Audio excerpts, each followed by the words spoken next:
We will call the night's meeting to order. It's 6:32. The town of Diamond Valley acknowledges the traditional territories of the people of Treaty 7 region in southern Alberta, which includes the Blackfoot Confederacy, the Siksika, the Kainai and Kainai First Nations, the Stoney Nakoda, Bearspaw, Shiniki and Wesley First Nations, and the Dene of Tsuut'ina First Nations, and Métis Region 3, and all those that make Treaty 7 lands their home. We have a consent agenda presented 2.1 through 21, 2.2. Do I have any councillor wishing to pull anything from that set of minutes to discuss? Seeing none, I'll take a motion to adopt. Hazel gives us that for the consent agenda only. All in favor? That is carried. Thank you. Can I get a motion for tonight's agenda? Yeah. Any errors, omissions, additions? No, okay. We're one that you Good. talked about. It's okay. All good? Yeah. Okay. All right. All in favor? Yeah. Thank you. Yeah. Mayor Worship, do you want to amend 7.3 back to 7.1? As a matter. Well, that's gonna come through the question period. We have to get to there first. You can. Right. You can do it either way. You know what? Let's just take the friendly amendment now. Yeah. We're gonna Yeah. move some of the question periods. So 7.3 is moving to 7.1 as action items for discussion, just so we can get to that earlier. Yep. Yep. Okay, now all in favor? Yep. Thank you. All right. That being said, thank you everyone for coming this evening. Appreciate the audience. Not often we get more than 2, so it's good. All right, question period. I have 5 questions this evening. Question period is a 15-minute section of the council meeting that we give to the public to ask questions of council or the community, administration, and so on. You can write it on this form, which is in that box. You can email it to council. In some cases, we can pull it from Facebook. And so we have 5 tonight, so I'm going to get right to it. And as you heard me say earlier, we moved 7.3, which is Administrative Directive Operations 016 Snow and Ice Control. Some of these will move to that discussion. As we can't discuss questions or topics in question period that are on the agenda. So here we go. Number 1, garbage pickup in Riverwood Bay area suspended because of snow removal, yet recycling pickup the day before. Number 2, snow removal not done until 1.5 weeks after snowfall, so residents put snow in the middle of Crescent. Not really a question, more just a statement, but we will be talking about that in 7.1 on the agenda. Here we go. Good morning. Hey, question. Is there a way for snow removal on 3rd Street? This was actually submitted by Councilor Gordon, I believe. Yes, sir. 3rd Street to be done earlier in the morning or in the evening. Right now, it's being done right as all the school buses are en route and picking up kids. A bus got stuck following the plow down 3rd Street, causing the bus to be late for all the next stops. Just hoping maybe a better time can be selected for snow removal on those bus routes to be done not during bus times. Also made it so kids in grade 1 and kindergarten were climbing over the piles in the middle of the road, trying to get to the other side where their bus gets for the pickup. Worried someone's going to get hurt or run over. I appreciate snow removal is a lot of work and takes a lot of time, and the inconvenience are to be expected when driving, but driving school roads should normally not be done during bus pickup hours for safety reasons, bus delays, etc. Anything we can do to change this would be appreciated. All right. So that will also be addressed in 7.1.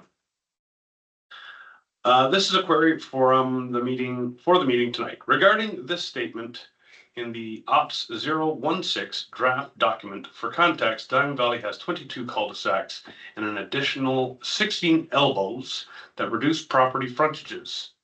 If service levels were to be increased to clear cul-de-sacs after each snowfall, how do we address the concerns that would be raised by residents on every other street that would not meet this new service level increase? A quick search using Google Maps shows me many of those cul-de-sacs and elbows have single or 2-car garages that don't span the entire property, have wider frontages with space between driveways, back lane garages, or no garages at all. These residents have room to pile snow on their property. How many cul-de-sacs are there that were approved on the original building plans for 3-car garages on pilots that span the whole frontage? What would the cost of clearing these situations be? Council Guards, Edward, forgive me, Crotterton. Okay. 128 River Bay. That was a good question. Again, that one's gonna go to 7.1 on the agenda. Hello, after reading a write-up about the DVMDP, which is Diamond Valley Municipal Development Plan, I thought I would make a suggestion that could benefit our town while curbing some ICE vehicle emissions. Diamond Valley should join other like-minded communities and let golf carts be driven on select roads in town. Have to run to the grocery store, use a golf cart. Have a medical appointment, use a golf cart. Need some small construction supplies, use a golf cart. Want to go golfing? Use a golf cart.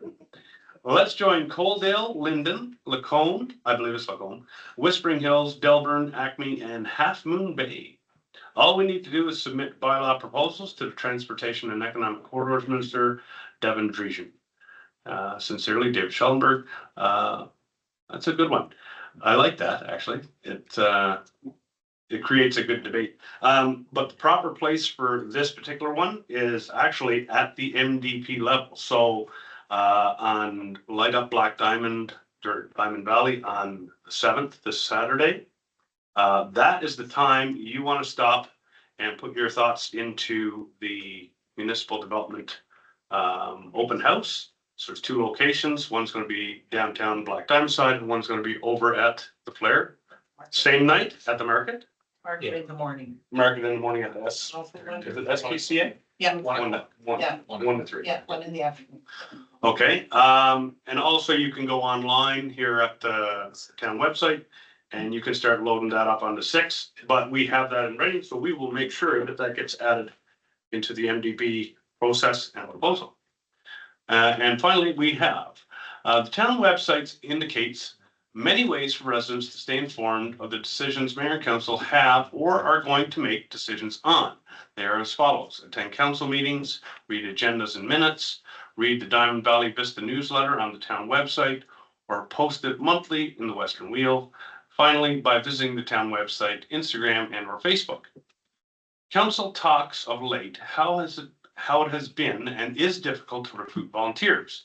As of January 1st, 2023 and into this year, how many postings for committee or board members have been placed on the town website? With public participation an essential component of democracy, why has this council dissolved many committees that were active in each town prior to amalgamation? By definition, participatory democracy is primarily concerned with ensuring that citizens have the opportunity to be involved in decision-making of matters that affect their lives. And then there's a hashtag Wikipedia site. How many committees and boards currently exist that utilize resident participation?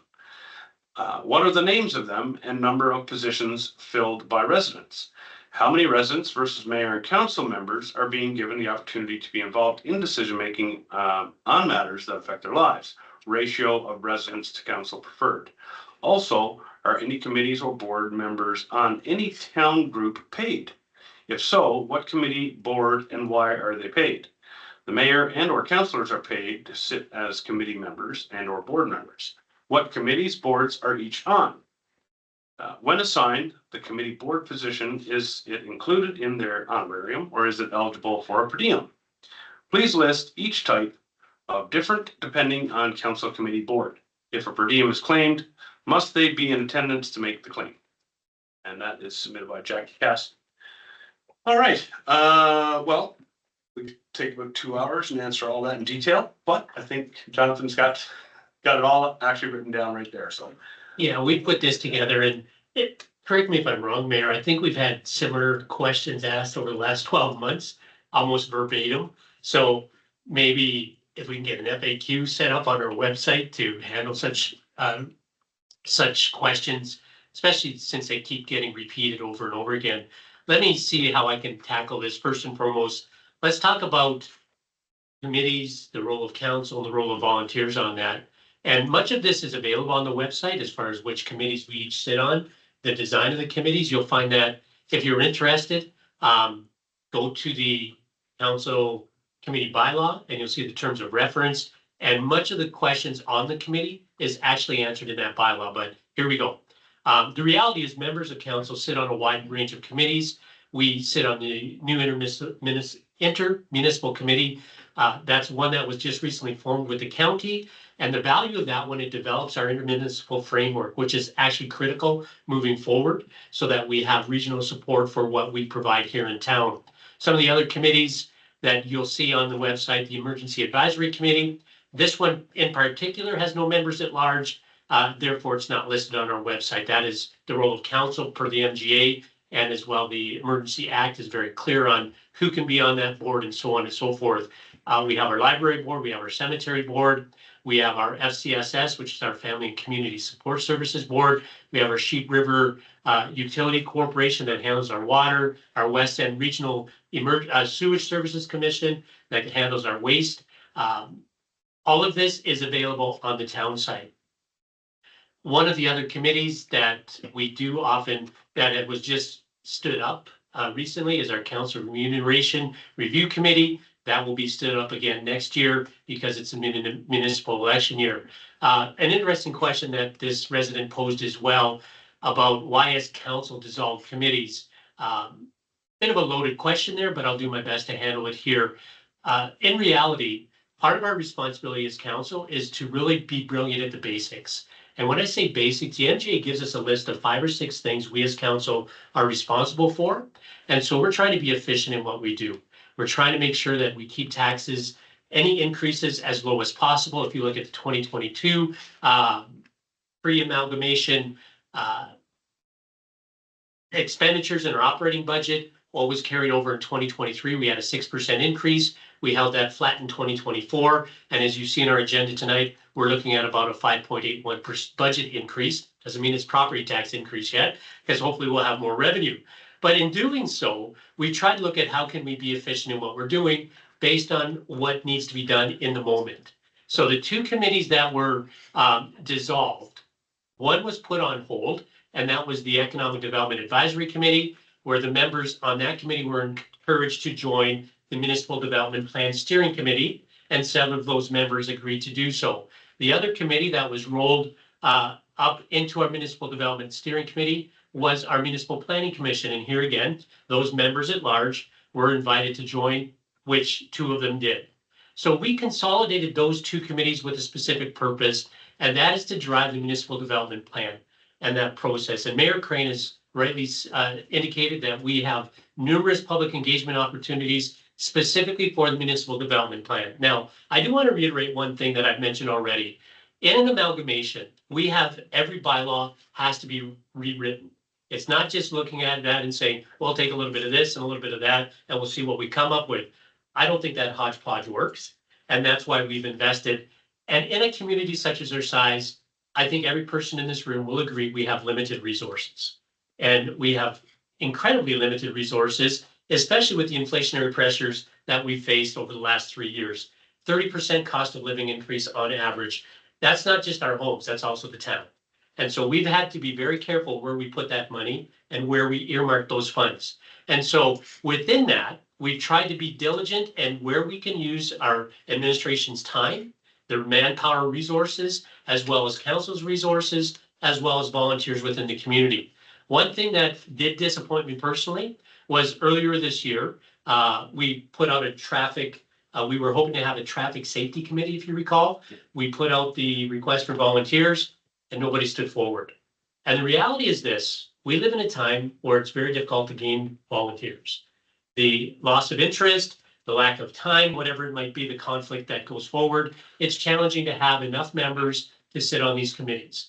And so we determined which was the best committee to hopefully get the volunteers involved, and that's our Municipal Development Steering Committee at this current time.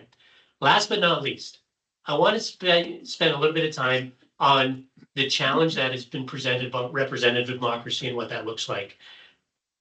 We have, usually you see there's 5 tonight, Heather Thompson's on holidays. So right now we're at 6, but normally Diamond Valley has 7.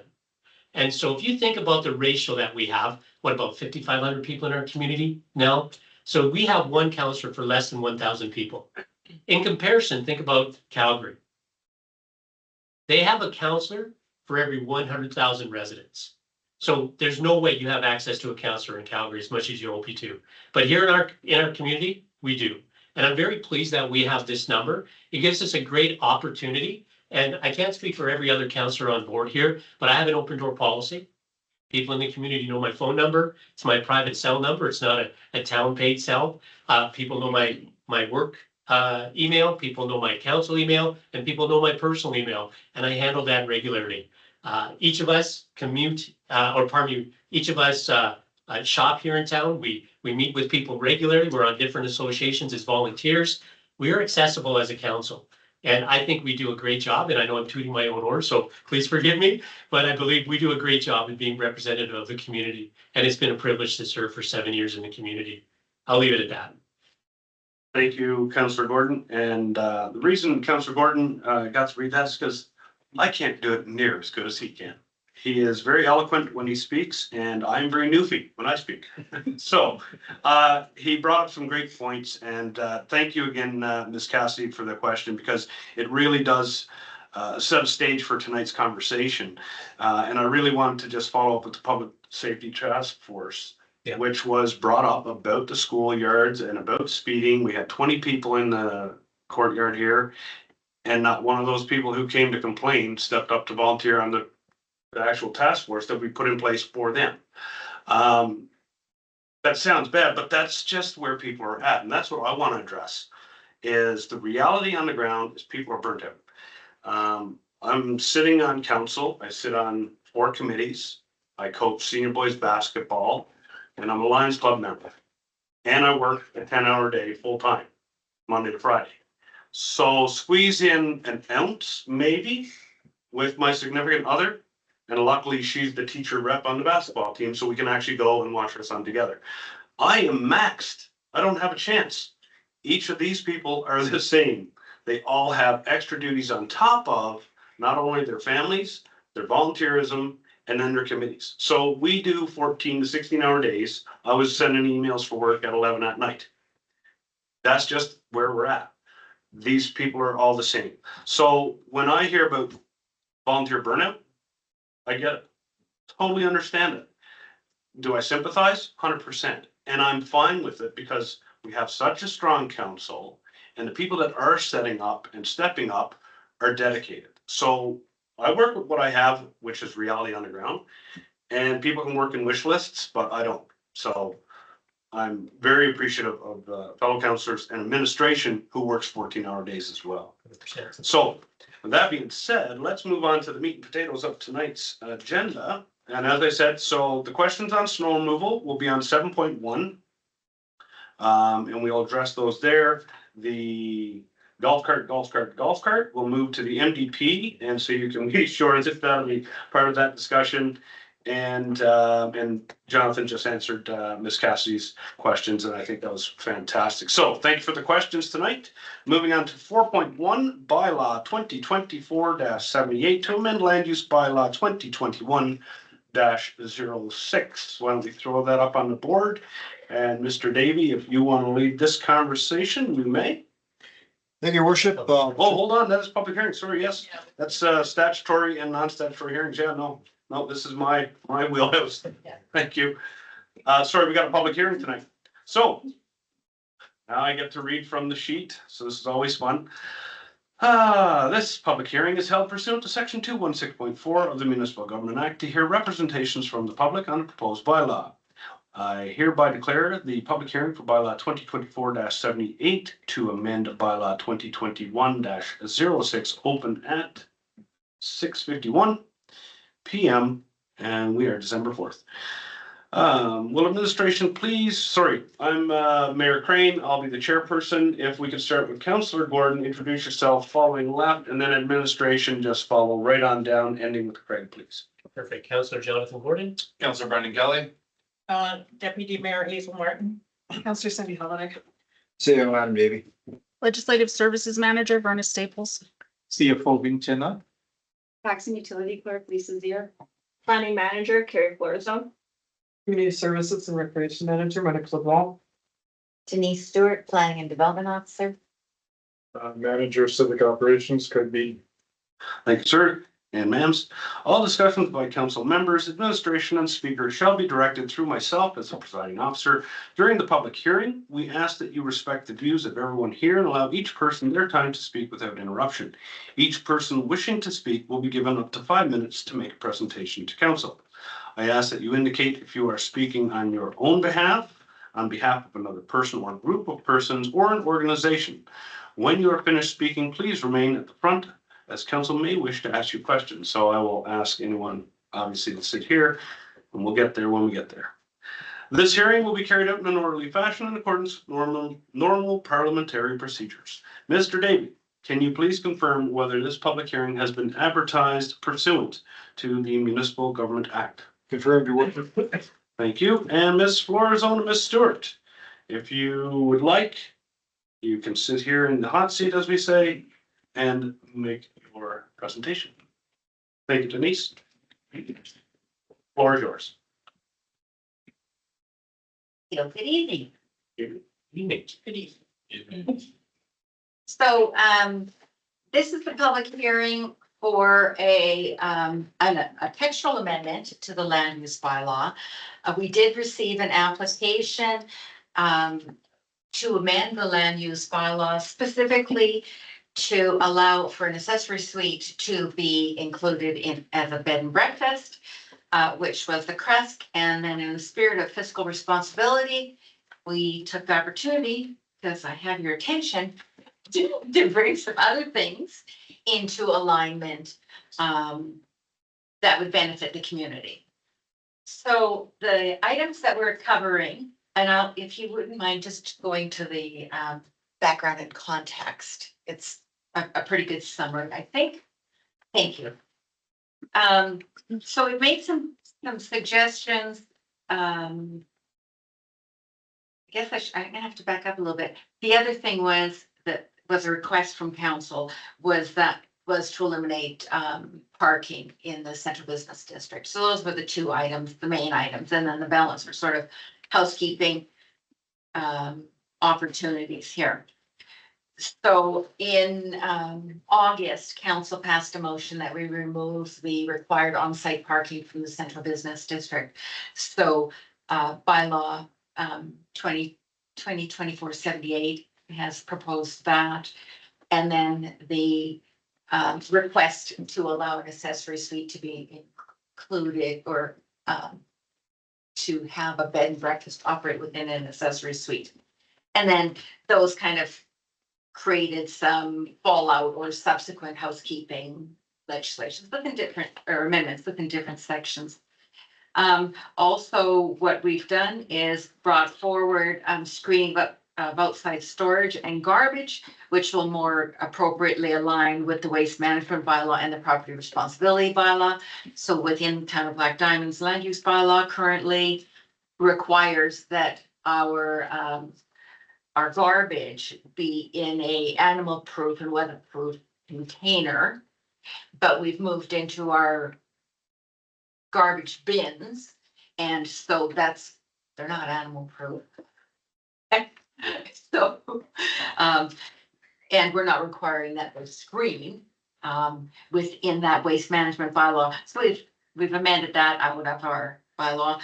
And then the last thing that we added in here was child services. So currently under the Black Diamond Land Use bylaw, child care services are allowed in a direct control district. And then we had a before and after school program that was approved as an education service in our arena, and it's morphed into becoming a childcare. And those are our only two zones for childcare within our town limits. So we've asked, or sorry, that's not entirely true. There's a number of residential districts that childcare is also provided. And so what we've done is we've brought a proposal forward that would allow childcare services to be in some additional non-residential districts within the community. We did advertise for 2 weeks, in the Western Wheel. And, we did not, before today's hearing, receive any written submissions. So that's the, thumb notes on the this land use bylaw amendment, if there's any questions. Or I guess that would be at the request for decision. Oh, right now we can ask questions. So council, if you have any questions for the staff report, Ms. Stewart, now would be the time. Absolutely, go ahead. What is the difference between a R1 and a R1C? That's a good question. So, in the R1C, that is predominantly the area that is within Riverwood and within, Willow Ridge. So it was basically it was a new district. So in our more mature neighborhoods, an R1, the, minimum lot size is, 5,000 square feet, so it's 510 square meters in area, and you are allowed 40% site coverage for your buildings and residents. But in the R1C, the minimum lot size is 464 square meters, so it's a smaller, but you can have up to 50% site coverage. Okay, So that's the difference. Thank you. There, no. All right, excellent. Any further questions from council? Thank you. Excellent. Right. Back to our cheat sheet. Mr. Davy, kind of a mute point because Ms. Stewart just informed us that no written submissions have been filed at this time. Is that correct? That's correct. All right, thank you. At this point of the hearing, I will call upon anyone wishing to speak from the audience on the proposed bylaw. Please note that each party wishing to speak will have only one opportunity to do so. If you are speaking and have already provided a written submission, please summarize your concerns. Obviously, that's not the case. Council members may ask questions of you once you are finished speaking. So please sit and we might ask you some questions. So at this time, I would ask if there is anyone who has registered to speak tonight. No, your worship. All right, thank you. At this time then, for you members of the audience, I would ask, is there anyone present who would like to speak to this bylaw? Please come forward, state your name for the record, and whether you are for or against the amendment, and have your say. Going once.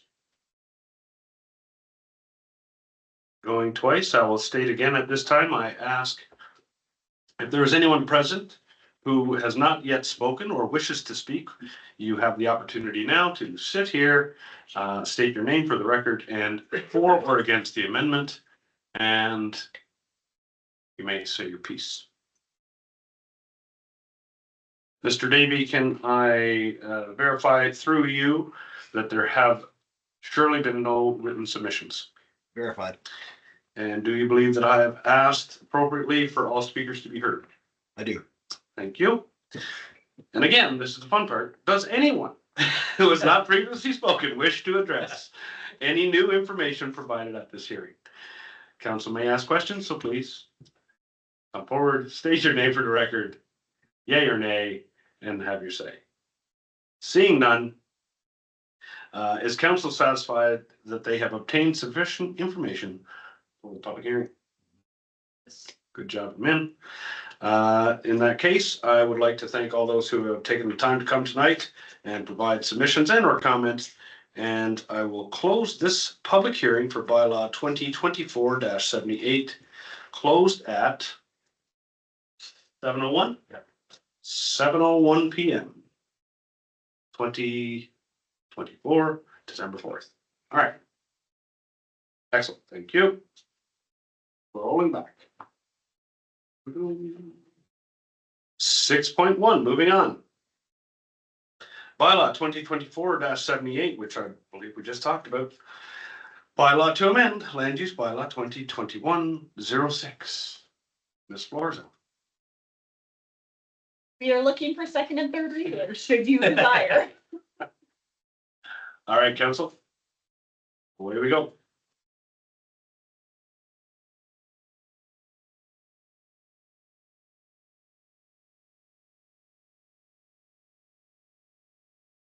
Second here, just organized.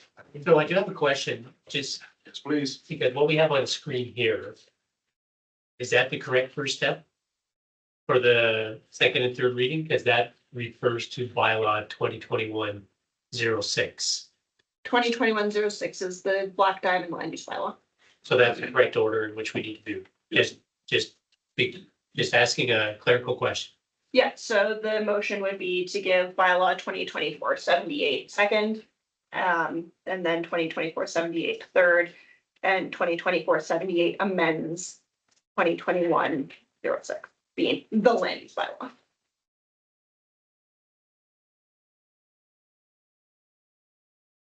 Sort of. So option 2 up there, maybe that's the confusion. If council chooses to defeat bylaw 2024-78, then it would leave bylaw 2021-06 in its current state. Oh, Yeah. Yep, excellent. Yes, please. Yeah, no, I was confused on that you had that under your professional review that you wanted to make an amendment for the discretionary uses in the central business district. Can you talk about that? Sure. Give me council, or just like. You're fine from there. It's good sound. Okay. Got the voice for state. So some of the uses within the central business district, parking is key. And so what this suggestion to administration was for council to consider whether or not the approving authority be allowed some discretion in requiring parking within some of the key uses, like say, for example, if we had a church or if we had an application for a hotel. Because if you have a hotel and they want to make a submission and not have any parking, well, if you've got a 40-unit hotel coming in and there's no parking, you'll be dragging your suitcase and your sleeping children a block and a half to your building, your night stay perhaps. So anyway, we can still, hotels are listed as discretionary, so we still have some ability to do that. We don't have to approve something that doesn't provide, in our opinion, adequate parking. So we had asked for this more to make it align with what we had done on the Turner Valley side. So would this amendment then create a discrepancy in how those two are handled? Thanks. And have we had any issues since we've done this? There's probably not been not that much development in the Turner Valley side, so just interested in the feedback.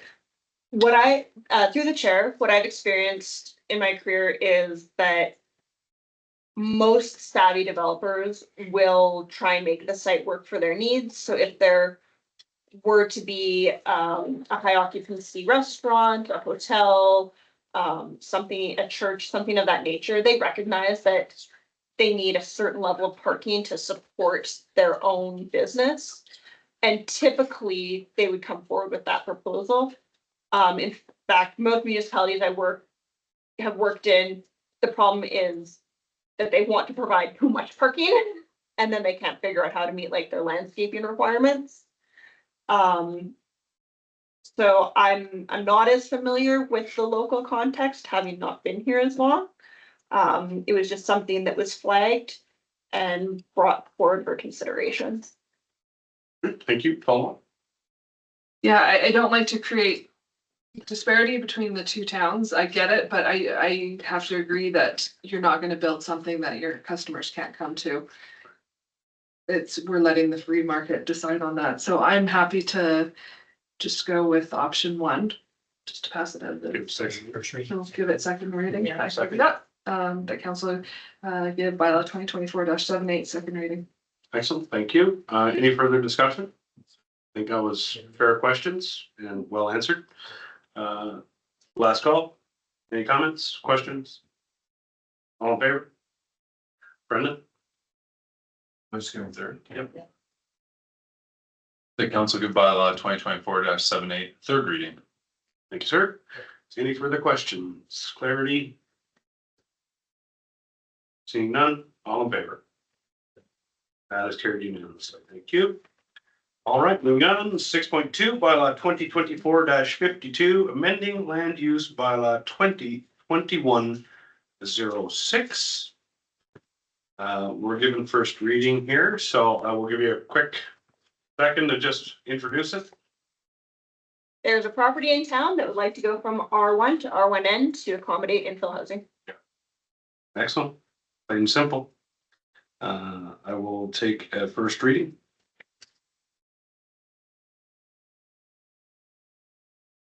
That council give bylaw 2024-52 first reading and direct administration to set a public hearing date. Thank you. Council, questions, concerns? Cindy?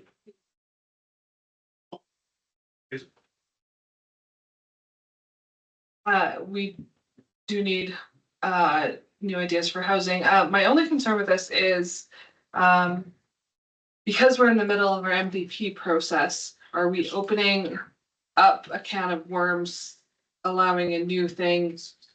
And I know I asked this when we passed the R1N bylaw originally. Just given the outcry we had you hear in Calgary over allowing higher density in areas and people worried about their R1N or their R1, density just being allowed everywhere. And I'm just wondering the can of worms. I think this is a major road near a school, having more affordable housing for families. I totally support. I'm just worried about doing this now when we don't have the MDP, and to know where I do want to see more of this, but I want to know where it can go and where it can't, and doing it on a case by case. I mean, it is what it is. But I could see this making a run on some older properties for sure. Because to be able to do this, it is a definite way to revitalize some areas. But yeah, I just wanted to, given the MDP context, I wanted to hear staff's opinion on this. Excellent. Ms. Forsland, if you would. Yeah, and so the housing needs assessment is quite clear that we need more variety, which is why the R1N was brought forward, even in advance of the new MDP. We hear constantly that there is a lack of rental housing, a lack of affordable, it's been demonized now, but affordable housing. That's right. And when we move forward with some of these infill opportunities, it really presents a strategic and efficient use of existing infrastructure. We don't have to build new roads and put a whole bunch of new pipes in the ground. We can really utilize what taxpayers are currently paying for in a much more efficient way. Excellent. Cindy, and then Hazel. Yeah, I just worry about the message it sends to residents that, it's in the newer neighborhoods, while the guy in the corner could just go and put in a whole bunch of new lots here. Where's my protection for my, me that wanted the big lot without 4 other lots backing onto me? I guess really we do have control as a council because we're the ones that pick it. And at the same time, we know $4 million to replace, a few blocks. You want more people on it. Yeah, I guess if we're sticking to older areas that need, with large lots, I'm okay. But yeah, if we were to start doing this in new neighborhoods, I think we'd be hearing something, and we might be hearing when we go to the public hearing from the neighbor who's the most affected by this. Yeah, that's what I was about to say. But Because we're at the first hearing stage, I really want to hear what the public have to say. Yeah. Let's go to Deputy Mayor Hazel. My question is more, how wide are these lots? Like you're putting 4 houses. I mean, it's an older lot and it's kind of decisive in the sense that because you have mature trees and hedge and whatnot on it. But 4 homes seem like a lot. number. Okay, sure. Pulling it up. So, if I may, through the mayor, the minimum width of an R1 lot is 7.5 meters. That's the minimum width. And that's what was established this spring when that land use bylaw, designation was added to our, when that designation was added to our land use bylaw. This application is just for redesignating. Although we did, for expediency, we circulated a subdivision application at the same time as we did the redesignation, which is the catch-all that we do. So we're not, Doubling up the work. right, frequently, like, send the 20 or 30 agencies that we circulated a redesignation, then again, it's subdivision. So, but I can speak to the proposal of the subsequent subdivision application because it is active on my desk. And that width is 13 meters wide. 13 meters wide. Mhm. Is that 39 feet? Perhaps. Take it to tangent by 3. 42.7. 42. And so our minimum width in an R1 area is I think 16.76 meters in width. And we're proposing 13 in the subdivision application. So how big would the homes be? How many square feet? You don't know that yet. Yeah, let's not overlap. Yeah. This is to go Yeah. for first reading. Yeah. You could get this first reading and then a developer says, I'm not interested and it sits for 10 years. Right? Yeah. So Totally. development application versus public hearing and discussion of land use. Yeah. And whether it fits is what we want to stick to. Which I will say, I love it. But that's for the public hearing to say. So let's see where that goes. Any further questions regarding clarity? Okay, all in favor of first reading? Did you get it? Cindy, Oh, did right. you? Okay, and set a public hearing? Yeah, I did actually. you did. Did I? Okay. Yeah. Thought I did. Yeah, Berna, I don't think so. official record keeper. Deputy Mayor Martin made the motion. All right, there we go. Okay, excellent. So first reading is carried and please set a public hearing for that as well. I think we've got about 6 public hearings in the books right now coming our way for January, so lots of fun. All right, 6.3, bylaw 2024-84, land use bylaw amendment, bylaw 21-1114. The council to send Town of Diamond Valley Council -014 policy and procedure effective December 31st, 2024. I'm on the wrong one. My apologies. Take that back. We're on 6.3, your worship. 6.3, bylaw 2024-84, land use bylaw amendment, bylaw 21-1114. Sure, man. Well, that's all good. We weren't gonna vote. You've got my motion. Yeah, This is another. you wanna keep that on the table? All right, yep, this is just gonna be same one. You got it up there? You want to do this one? I got Let's it. go ahead. Yep. So this is another R1N, this time on the Turner Valley side, to amend an R1 to an R1N. And I'll just give the first motion here. The council gives bylaw 2024-84 first reading and direct administration to set a public hearing for a later date. And seriously, I want to know what the public has to say about these R1Ns. Yeah, absolutely. Any further comments? My only comment on the R1Ns is it's cookie cutter lots.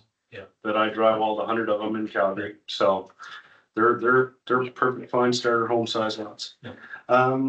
Okay, first reading motion has been given, all in favor? And set a public hearing for that one.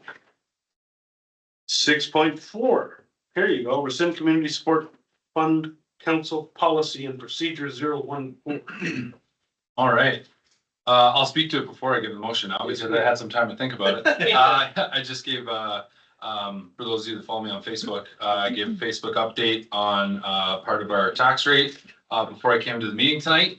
And part of that was, some cost saving measures that we've taken, to keep our tax rate down. And this is one of those steps. So, in accordance with that and trying to be creative, the council rescind the Town of Diamond Valley Council -014 policy and procedure effective December 31st, 2024. And this will give us a cost savings of $25,000 for next year. So may seem like a small amount, but in reality, that's probably 0.4 of a percent that you kind of shave off of the 10.18 that we were looking at a month ago. So administration's done a great job finding these efficiencies for us. And, you know, when you get to hear it, it makes a lot of sense.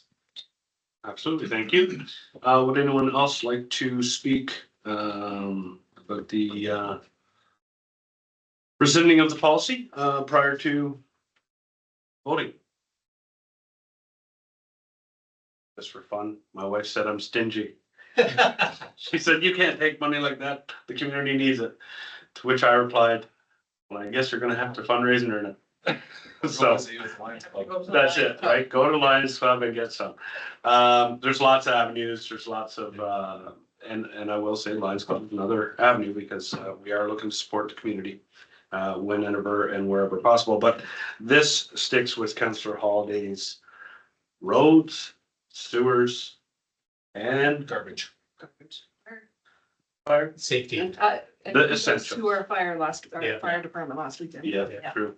So, yeah, so stick to the basics is the council's new, Really? Model. The basics first. brilliant at the basics. There you go. All in favor? Thank you. That's carried unanimously. All right, moving on to 6.5 bylaw 2024-94 amends council code of conduct bylaw. Mr. Davy, Thanks, your worship. I'll turn over to Ledge Services. thank you. Some new information.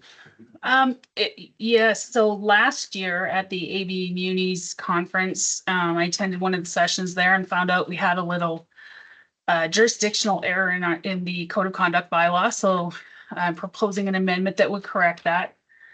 I know it was something that council was pretty clear that they really, really wanted to have in the bylaw, so I also followed up with legal to make sure I was providing an appropriate amendment for you. So the jurisdictional error was the within the area of council applying for a job with the town. And the current bylaw has the phrase that they can't apply for 1 year after leaving office. That's right. And this bylaw does not apply to members of council when they are no longer members of council. So that had to come out. The rest of the phrase was also a little bit challengeable, I'll say, because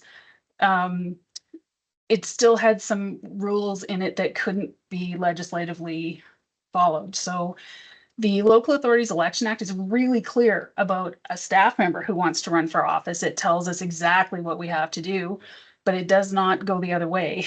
If a member of council wants to apply for a position with the town, there really are no rules other than this code, which has to still be enforceable within the other legislation. So I have bare boned it for you and leaving it to ethical choices made by the counselor in going through recruitment at the time to just not use their position unethically to gain that employment.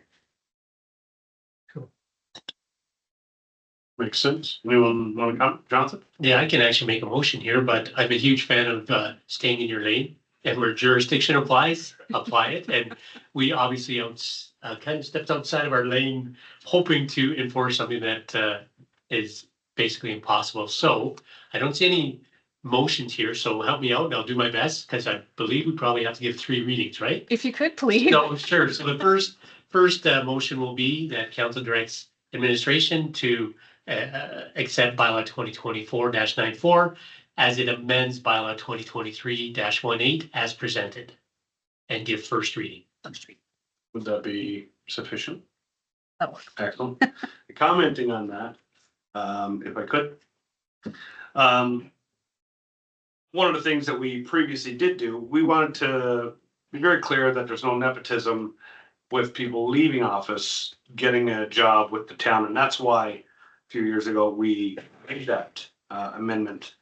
But as described, it's actually not applicable, so we're just moving it back to normal. Once you're off council, you're off council, you can have any job you want. Once you're on council, this is the only job you get, and that's it. So fairly straightforward. The Election Act actually laid it out. We thought we'd just do a public service by saying no nepotism of any kind. So, any further comments? None? Good. We're family here. All in favor? Election.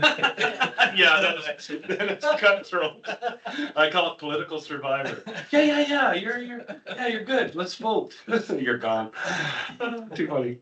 Okay, here we go. I will give second reading. As stated by Councillor Gordon, we're verbatim. That's it. Any further debate? Nothing. All in favor? We need to consider. To consider.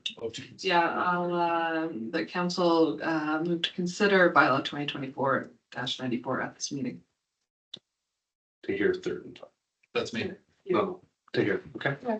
Good. She'll fix it. That's right. Perfect. All in favor? And that's unanimous as required. And Brendan. It's third and final. Third and final. What everybody else has said, third and final. My apologies. I don't know. That's if I okay. made a motion. That's all right. That's all right. I was happy to see it in front of us, so it's all good. There you go. Excellent. And last, any further comments? Being none, all in favor? Okay, thank you. 6.6 bylaw 2024-96 rates and fees. Now I know our planning department wants to talk about this, but I'll give it over to Mr. Davy. And you can direct accordingly. Yeah, thanks, your worship. Just to recap this came to the special meeting on September 13th to talk about increasing rates and fees so that they are competitive with the region and to make sure that the town gets a better accounting of cost recovery so that developers pay more for their developments and the taxpayers do not subsidize that further. So with that, administration recommends all three readings, and if there's any questions, we have staff available. Thanks. Excellent, thank you. As council directed, we have it in front of us. And we did go over this at the special meeting. And at that time, I believe we were all quite satisfied with the increases in the fees across the board and coming up to par with the region. Any councillor have any comments? Want to make a motion to get us rolling and then we can take comments? Deputy Mayor, sure. That council give first reading to bylaw 2024-96, the rates and fees bylaw. Thank you. And as the maker of the motion, would you like to speak first? Nothing. No, I think we've done a lot of work on this. Administration has done a lot of work on this, and I think it's great. Excellent, thank you. Councillor Gordon, please. Yeah, I've been thinking about this last few weeks as we've done this and the comparison that we use with other communities around us, which I fully understand. And we needed a baseline to see where we were at in comparison. I do want to have a word of caution at this time, though. And if there was some way, I'll direct this to administration. I don't know if you need a resolution of council to determine this, but I like to keep track of what really happens, especially on the planning side. Are we pushing people away? We're not getting as many phone calls because they're looking at the fees and be like, well, it's not as competitive as it was once. I don't want to lose that competitive edge. And I know I've been at different economic development meetings, different organizations over the last 7 years. And one thing that keeps getting drilled is where we can be competitive is the rates that we have forward. Now, there's no doubt that our rates were far too low, but I'm afraid that we'll lose a competitive edge. So I'm not against increasing them. I know we need to do that. But like I said, if we can track, if this is something that's getting pushed, if we're pushing away development, that's not good for our town. I know we have water issues that obviously basically quote unquote allow us to have a soft cap on population increase and needs and whatnot. But at the same time, I don't want to see development stall. Excellent, thank you for those comments. Not sure we need a response. Yeah, I was wondering how we can, because if I can say this, such a bylaw, especially when we're increasing fees on development side, there needs to be some measurables along the way to see if it actually is, our decision is supported by fact. Mm. And if we're driving people away, or if they're like, no, that's the cost of doing business, we move forward and so forth, I think that's something we should be able to measure.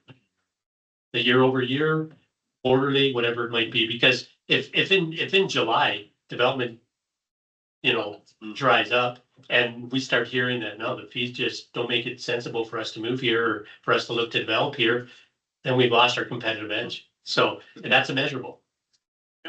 And I think that's usually done through development permits over years, but Carrie, if you would. Yeah, so through the mayor, point heard.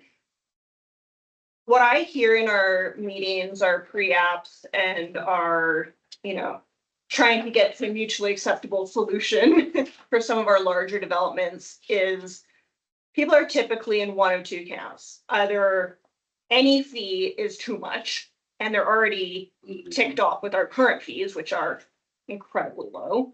Or I've given a number of our developers that are active in large projects a heads up that, hey, if you're gonna do this next step, our fees on January 1st are likely to go up quite significantly.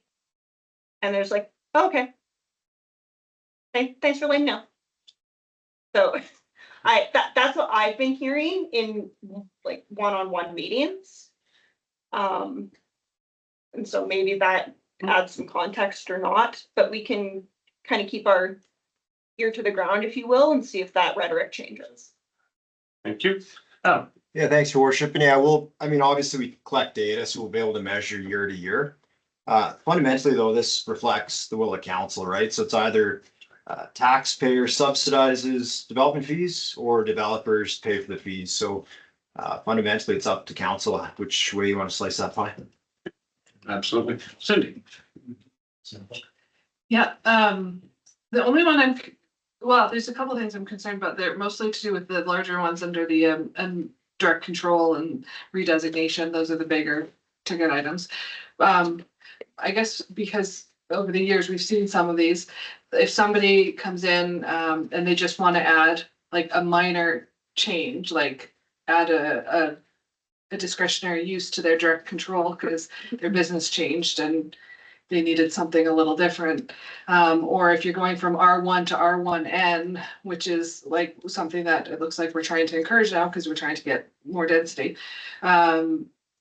Like some of them are minor versus somebody coming in with like a massive overhaul of their direct control or they're trying to do something like, I guess it's a scale. There's no differentiation between something small and something big. And I guess that would be difficult because then it puts some subjectivity into it. But I guess it's just, you got to get it right the first time if you're doing a direct control. But I know that we're going to redo our land use bylaw, but the timeline's quite a few years and I'm hoping that we'll make it simpler. So we won't even have to worry about the R1N versus R1, but we're like years away. So in the meantime, people are going to get hit with these larger fees for something that's relatively simple. So, yeah. Yeah, Sure. so thank you. Thank you, Councillor Holiday, for that input. When you see the fees for the statutory plans and land use bylaw amendments, that's acknowledging that staff has to go through all of our bylaws, plans, policies, get the reports together, the mapping together, get the advertising out, the site posted, show up here multiple times. You guys have to review the material. It is very expensive to go through the process, and we're trying to recover that cost through these fees. And so that, again, our 89% of our taxpayers that are residences aren't subsidizing somebody who's trying to take perhaps an older site and create some revenue off of it. Because in the scheme of putting in 2 new homes, well, what's a new home anymore? Like, I don't think I've seen a home from driving from Calgary here. A starter home is now like $450,000. And so to me, when I look at $5,000 for a redesignation versus a $450,000 home, the percentage still works. And you'll see also for like residential development permits, we kept the fees pretty low and accessible, acknowledging that like, if I'm gonna put up $1,000 shed and you're gonna charge me $5, no, I'm not gonna come get a permit. So we wanted it to still be approachable from that kind of percentage ratio. Excellent. I think it strikes a great balance for what our council asked. And thank you for those explanations. Very clear, and that's fantastic. And that being said, we have a motion. We're gonna vote. All in favor? Excellent, thank you. I'll take second. Mr. Kelly. The council give second reading bylaw 2024-96. Thank you. Any comments, concerns, other questions of clarity? Seeing none, all in favor? And I will give the council agree to present bylaw 2024-96 for third reading at this meeting. All in favor? And that is unanimous as required. And Deputy Mayor. Oh, that council give bylaw 2024-96, the rates and fees bylaw third and final reading. Thank you. Last call. Any questions, comments, concerns? Great work, admin. Thank you. Cindy. I'll just add, yeah, I do appreciate that the residential, and thank you for pointing that out, that those fees are definitely reasonable, so, yeah. It's a good balance. All in favor? And that's carried. Thank you. All right. Fun. 7.3 is now moved to 7.1. So you're gonna scroll to, yep, Administrative Directive Ops 016 Snow and Ice Control. Say policy, should it not? That's okay. Okay, ladies and gentlemen, Facebook had it up there. This is why we've got it here. We've got 3 questions regarding snow. Right? Oh, yeah. Well, you know, snow clearing is near and dear to my heart, of course, as you all know. I love finding extra time to shovel where I can. So let's have some debate around this one and see where we go. We have the opportunity to set some directive if we wish. Please, I'll go to Mr. Davey first, and then you can bring it up. Thanks, Your Worship. So just before I turn it over to Mr. Beaton, so the idea here is there's 2 existing policies for both sides of the town that aren't aligned. So what administration's recommending is we rescind those, drop it from a policy down to a directive, so it's under operational control. So snow and ice removal is no longer political. And that's the service level. Best thing we had in Prince George, of course, was as you increase costs associated with snow removal, more money melts down the drain every year. So keep that in mind when council is looking at increasing services. This is money you will never get back. And with that, I'll turn it over to Mr. Beaton.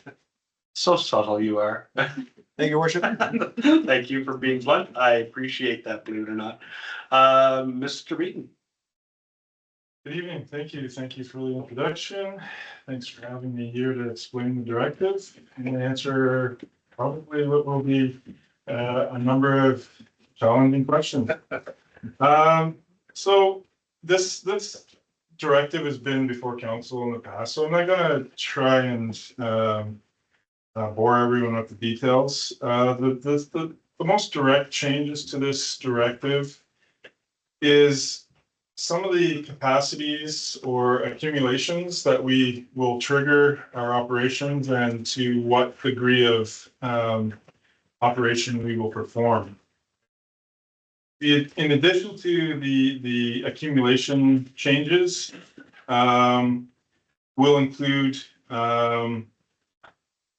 some priority or snow route parking that we want to implement so that priority routes have more space available to us during a snow event, so that we don't have to, or we're more readily available to engage in those areas or those spaces to effectively remove that snow when we trigger those snow route scenarios.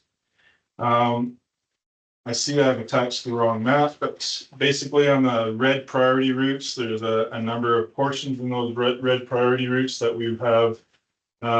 We would request to install signage to enforce those snow routes.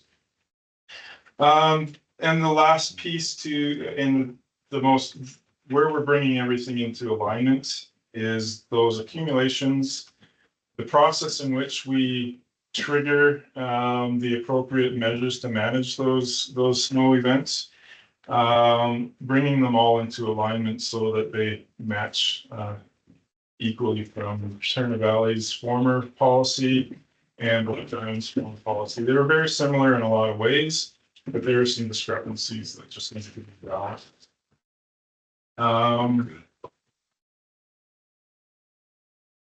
And those are the biggest changes to this current policy.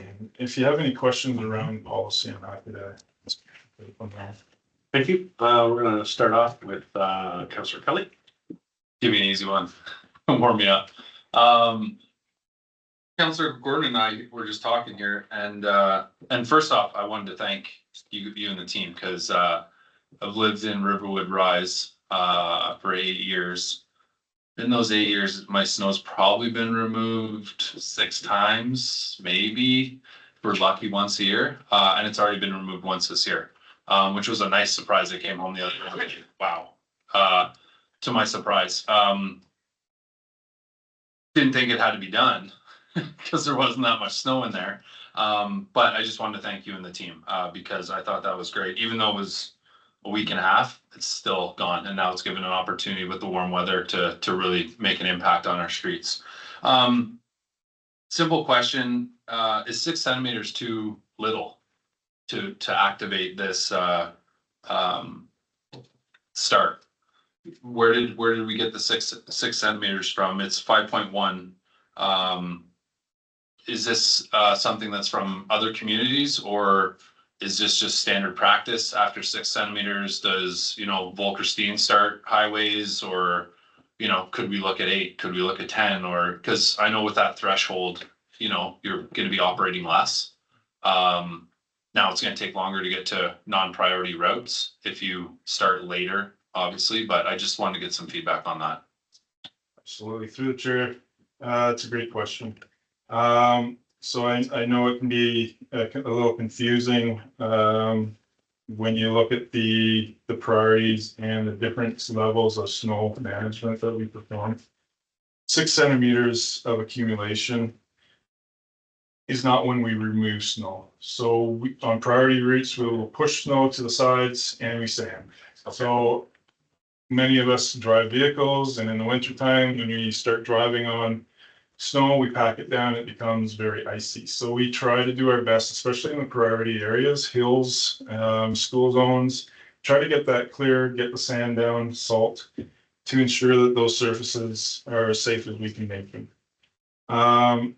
Now, when it comes to triggering a snow removal event, that's a compacted accumulation that, let's just call it level to the curb top. At that point, especially with our Chinooks, that kind of snow starts to rut and forces vehicles in what I like to call a pinball scenario, where you get stuck in the ruts and you bounce around, and it becomes hazardous. So that's when we start to remove snow. In the event of this snowfall, in rare occasion, well, let's not call it rare occasion. In some seasons, especially the way our snow happened this year, we went from a very warm period to a snow event. So we had warm asphalt, warm sidewalks, and that snow immediately started melting, and then started to accumulate. Underneath all that snow was a lot of moisture, and that moisture starts to freeze. And with the onslaught of this very nice Chinook, that snow would have compacted to a dense ice surface that it would have been very difficult to remove beyond. So we took an opportunity to remove a hazardous situation before it occurred. And that's why we did the snow removal event this time. Awesome. Really appreciate that. Thank you. an ounce of prevention is a pound of cure, is what I like to say. And that's, to me, the key of snow removal. We're administering the medicine before it becomes a problem. And you don't have to tell me, I love it. Any other counselor? I'll take Cindy, go ahead. Yeah, so previously to initiate snow removal, we used to have a measurement, but now you're making it more of a decision. Is that correct? Other than priority 3, you did say 20 centimeters, but the priority 1 and 2, it's at your discretion. So that's what you're talking about. You can look at weather, you can look at. It gives you more flexibility, right? Correct, through the chair. It does give me a little more flexibility to react accordingly. And again, I realize that this is an expensive service and it's not something that we would engage in for the sake of engaging. I foresaw a scenario where we were going to end up with dense ice compaction on residential streets that was going to be problematic in the future to remove. And given that we were going to have this warm weather, I suspect most roads after this week will be bare pavement. Mm-hmm. Moving forward, when we get more snow, it should be falling on cold asphalt and therefore easier to remove. So in past years, when we've not reacted fast enough, we've had that compacted ice, which just makes it impossible. You think you see a giant grader slicing down the road and peeling ice. In reality, ice doesn't come off the ground very easily when it's compacted to that degree, and in fact becomes quite dangerous because what happens is as you're trying to scrape that ice off with the grater blade, you catch portions of ice that stop lifting and stop the grater, and or whichever angle that blade is angled will slide the entire grater sideways. And once 40,000 pounds starts sliding, it doesn't stop sliding very easily, and that can lead to property damage. Yeah, like, because then you can make decisions, like December is a very different decision than maybe a big snow event in April. But I also want to ask, are you really okay depoliticizing this and making this a directive? Because it is something that, like everyone said, we see people have questions about year after year. And I see us as, well, we represent the community because we live in the community, it affects us. And we can take the heat off of you guys, but if you want the heat, I guess we'll give it to you. But are you sure? Because I think it's an important public lesson to have it come before council, and we look at it, you explain it to us, we say, yeah, no, we get it. And like, it provides, instead of you guys just being the bad guy, and this is how it is. So. Yeah, yeah. take Alan, your worship, thanks. It's, the idea here is standardization, right? So yeah, a lot of folks won't be happy with this. This is my 10th winter budget, and I've yet to meet folks that are happy with snow removal anywhere in Canada. That's part of the cost of living in Canada in the winter. So, you know, as these queries come in and concerns, we'll address them, but why council supporting this directive, that, you know, you're stamping and saying, look, this is our snow removal. It's going to keep costs manageable, right? As soon as we start sending equipment out on additional routes, additional times, your costs explode. And that's a variance that comes out of the reserves. And the next year we got to put that on to the next tax cycle. So really it's a trade-off of adequate service versus tax hikes. So what we're providing here is a basic level of safe services versus perhaps a Cadillac version of services, which will see double-digit tax hikes for future years. So this reflects that. This keeps costs as low as what is reasonable. Thank you. Councillor Kelly. Yeah, I just have a follow-up. I think this is a Cadillac service already, because if you drive through Okotoks in the last week and a half, this is hands down, this is Cadillac service. Those guys got the V-dub over there. And yeah. We love the Okotoks. Well, no, I mean, it comes down to the level of service, and I think Adam puts it very well, is that, you know, how much do people want to pay? And in larger municipalities and communities, it's not possible. It would be completely unaffordable. And we're gonna get to that point in a couple of years, depending on growth, that we're gonna have these decisions to make. So anyways, well said, Adam. Well said, Councillor Kelly. Councillor Gordon, and then we'll go to vote, I think. Yeah, very quickly here, couple of questions regarding our parking, the issues, even this, getting on the street to allow for clearing was a bit of a challenge this time around in parts of Turner Valley, especially my neighborhood. Anyway, I've lived in other communities where from, I think, November through maybe March, those 5 or 6 months, it was warmer parts of Canada, where it was just very clear. You couldn't park on the roads. Or other communities that within X number of hours of a snowfall, your car had to be moved. Did we consider that in here? I know we don't have it listed. It says a seasonal ban will be posted for those roadways that are too narrow. Does it define the seasonal ban? Is that just if there's a weather event? I would like to see something. I know we have automatic parking bans will be implied enacted. That's something new to the town, correct? So my question regarding that then, Article C, I think Article B is missed there unless you forget to put some information in there, 7.1B. So it's missing in ours, but it says automatic parking bans will be implied. This is a critical piece moving forward for this year, something for council to remember. External communications is super important. And so I would love for our mayor to, if this is passed, to remind people that we are now having an automatic parking ban, 72 hours after snowfall, you gotta move your vehicle off street. So the better we communicate that, the sooner we communicate that, even in the midst of a Chinook, better will be for our team. Thanks. Right, please. Through the chair, thank you, Councillor Gordon.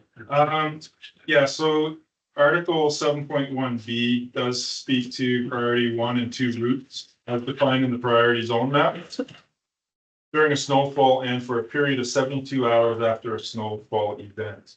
So we haven't posted signs to date on those routes. The map that I failed to give you had yellow boxes outlining those specific routes.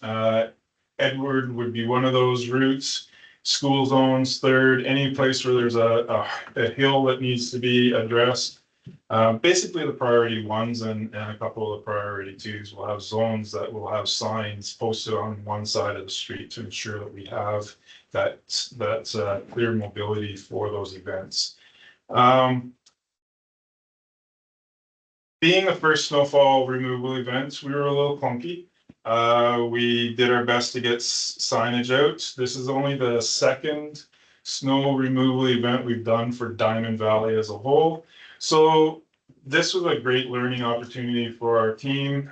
Through this, we've now collected enough information to understand how long it takes roughly to do a neighborhood and an area. So moving forward, our team will be working very diligently to develop a better plan moving forward so the communication is better, the process is a little smoother.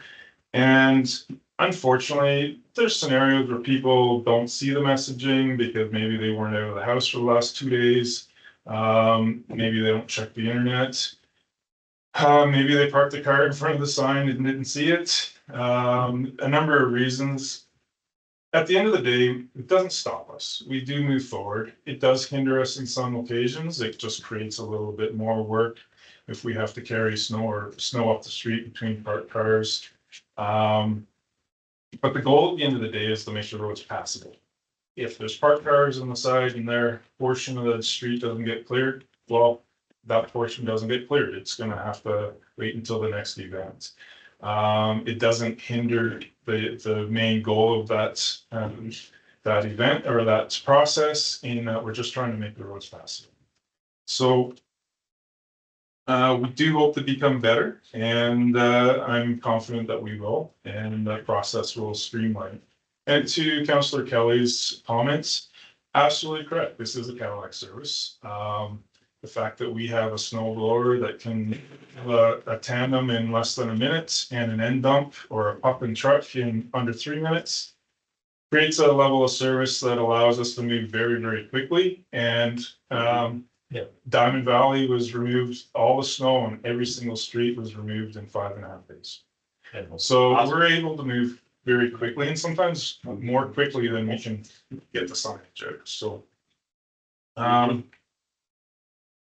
Yeah, it's a service that in the future, we may not be able to sustain just because the city will, or the town will become too large and too many residential streets. But that will not change the priority 1s and 2s. They'll always be made. Excellent. I get a follow-up from Councillor Kelly. Yeah, just in regards to the map, and this just speaks to the point about the internet. I think if this is passed, I'd like to make a motion to have letters sent out to the residents directly that are in that yellow area, because I don't want to rely on a mayor message coming through Facebook, because there's gonna be too many gaps. I'd rather make sure, I'll make that motion coming out if in fact we pass this today. Because I'd like that to get through. I don't know if we're still relying on Canada Post or if we can have those hand delivered before the next. Okay, I would suggest actually we take out a half page in the Western Wheel. well, not everybody reads the newspaper. Yeah. I want a letter to the address so that when they are doing that and there's a 72-hour snowfall, like a snowfall event, and they need that road emptied. Like there's lots of empty driveways on 3rd Street, but there's lots of cars in the road when I come to and from my house. So, It's your worship, Yes, sir.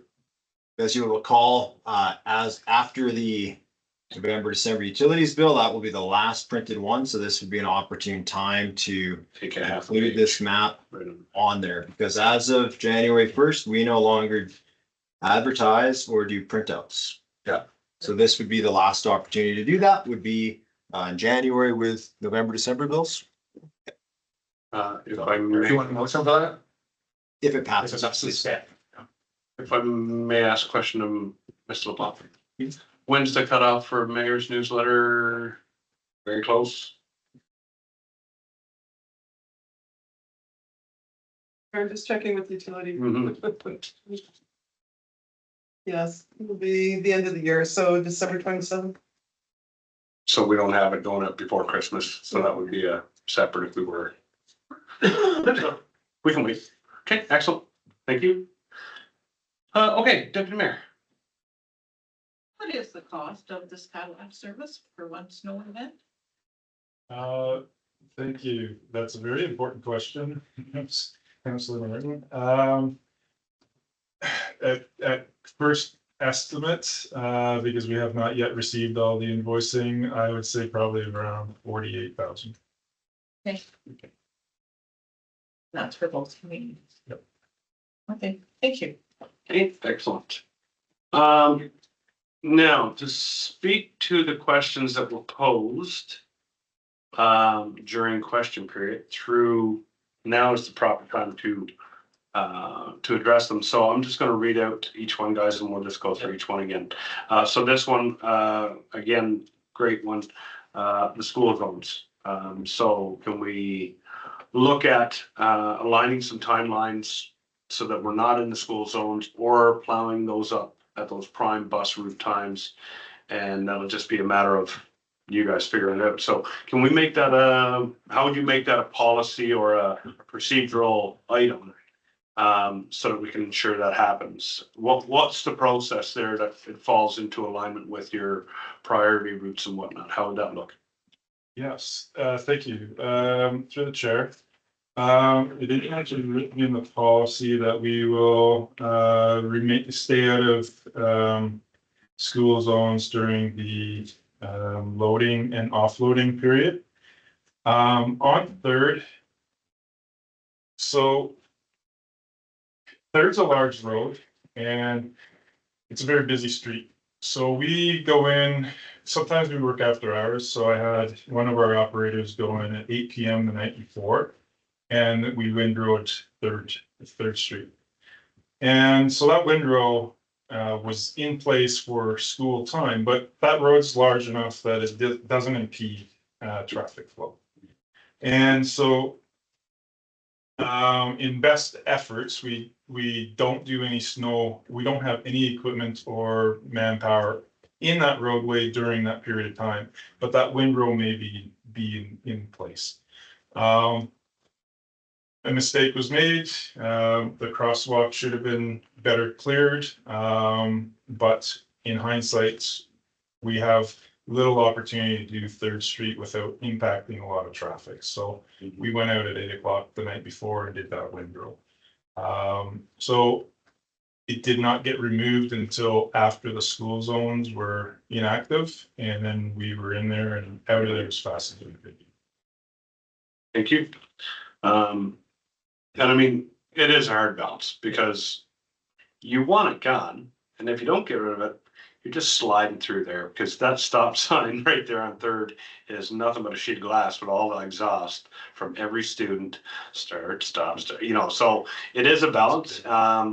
So yeah, so we just appreciate you doing your best and meeting some of those goals, and residents have to understand that not everything can be perfect either. So, but certainly we'll try. Doug, Brittany, garbage pickup in Riverwood Bay area suspended because of snow removal, yet recycling pickup the day before. And then snow removal not done until 1.5 weeks after snowfall. So residents put snow in the middle of the crescent. Now, is this in regards to the cul-de-sac? Is that the same one? Yeah. Okay, and that's this one as well, right? So regarding the statement of civic ops for context, Turnville has 22 cul-de-sacs and an additional 16 elbows that reduce property frontages. If service levels were to be increased to clear cul-de-sacs after each snowfall, how do we address the concern that would be raised by residents on every other street that would not meet this new service level increase? Well, they are, yeah, they're kind of opposite ends. Yeah. Well, I think this one's actually been answered by priority routes, and then every part of town gets done in 5.5 days. We completed the whole town. So was this cul-de-sac included in that? That's correct. So it gets done. In regards to putting the snow in the cul-de-sac, I should probably just tie my lip because I actually. Well, let's talk about it. Exactly. Let's talk about that. Now, so far as garbage pickup, let's just go back before we go to the cul-de-sac. The garbage pickup, obviously, in a large snow event like we had, if Okotoks isn't coming, Okotoks isn't coming, plain and simple. That's just how it is. And we had 14 inches of snow. So they came through and got recycling the one day. They didn't pick it up because of the snow. Because of snow in the middle. Thanks for clarity. Yes. Okay. That's fine. So in that case, we have residents. This would be my personal thought, and correct me if I'm wrong, but we have residents on 16th Ave down by Councillor Holiday who actually have to drag their bins like a couple hundred feet up the road and put them on 16th Ave. And so they've created a little bulk station where now they leave the bins up there, and when they drive up to 200 feet out of their driveway, they put their garbage in. So I would say a simple answer to this is if you're gonna pile snow and wait for the removal, which is coming, then move your bin to an appropriate area where the truck can get it for that one simple day. That would be my thought, but that's me. Let's talk about snow and the bylaw and putting it in the road and how that looks, and what if everyone did it? And do we make special cases? So, Councillor Kelly. Yeah, I mean, it's difficult to have it both ways. You either push your snow into the cul-de-sac and you don't get services, or you pay to have your snow removed and the garbage gets picked up at the end of your laneway. I mean, like, those are the only two options outside of paying additional money like ahead of time. Like if these guys are on the priority routes, and Third Street and the other roads have to be done, the cul-de-sacs get done last. I understand, I'm in the cul-de-sac across the street. I have the exact same problem. We all have triple driveways. I have to bring it to my backyard sometimes after major snowfalls. But I mean, not everybody can do that. So there's no simple answer here other than, you know, these events are quite rare. And there may be some inconveniences depending on how each individual household deals with their snow. We had a guy with a tractor quite a few years ago. He made a huge, like he did our whole cul-de-sac, and we all got in trouble for it. But the town eventually came and got it. You know, it's a timeline based thing. I'm not sure You know, outside of paying for it out of your own pocket, like I understand the residents' like grievances in terms of, you know, the lot sizes and how wide the driveways are and, you know, their lack of room to put the snow. Unfortunately, when we buy a house, if we don't look next door to each other and say, look, there's nowhere to put snow. I know that's not a condition necessarily you might look at when you're buying a house in July, but we live in Canada, so I don't know. It's a sticky spot. I don't want to put snow removal for 1 or 2 or 6 cul-de-sacs on the backs of every other resident in the community. I have a hard time doing that. Councilor Gordon. Yeah, this request actually reminds me of a request we had almost 5 years ago regarding a neighbor on Country Meadows Close who lives on an elbow. And not similar to, like, if you remember that conversation, they Yeah. wanted angled parking. Yes. And we looked at that and That's right. I can't remember how long ago it was, but we looked at that and said, you know, because of services not being able to move around, we said, no, it's got to remain parallel on because it's a roadway. So, and making exceptions for one at the expense of another is a very slippery slope.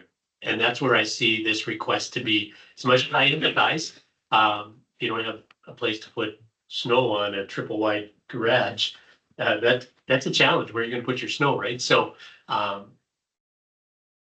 it's a challenge that I just can't accept because it's an exception that comes at the cost of another taxpayer. If we say, no, that's gonna be a priority, move the snow off that cul-de-sac. I don't see how we can support that. Sir Holly. Yeah, my brother has a house in Edmonton, same situation, but there's very rare that people have a triple car garage, that they have 3 vehicles, one in every stall. There's usually one full of junk. And that you have, that's what they do, they pile up their snow on the one side that doesn't get used per vehicle. So they're just down to a 2-car garage, or a 2-car driveway. So, yeah, it sucks, it's unfortunate, something we wouldn't have foreseen with planning, and I don't think we can make exceptions. Last call for roll call. The top one. I'll make the motion. Sure. Motion number 1, that Black Diamond Policies PW 009 snow management roads and PW 010 snow management sidewalks and Turner Valley MP.M.03.14 snow and ice control policy be rescinded effective immediately. Yes, you can. Debate is still open. In the event that residents want to pile snow into the cul-de-sac and it doesn't get removed, who would they contact to pick up their garbage at the end of the cul-de-sac, and how would that be done? Or is that even an option? Yeah. Because I know it would then impede the entrance to the cul-de-sac, but could you theoretically line it up adjacent to somebody else's property, perhaps even on the other side of the road? Any ideas there? Would they contact Okotoks directly? Maybe some insight for public forum, because we may find ourselves in the same position again. Yeah, if I may through the chair. So with respect to waste services, and let's throw in emergency services in this scenario. I can't account for every operator is different. With respect to Okotoks waste services, Okotoks also contracts recycle and organics through a contractor, which is TNT. Certainly different mentalities between corporations, so attitudes are a little bit different, but I can tell you from an operator's perspective, I can show you pictures from an operator's perspective. When you're driving a large piece of equipment that's not an all-wheel drive, that's generally got, you know, tires not suited for all terrains. Some drivers just don't want to get stuck and mess their entire day up trying to resolve that problem. So it's easier for them to say, no, I'm not putting myself at risk, and move on.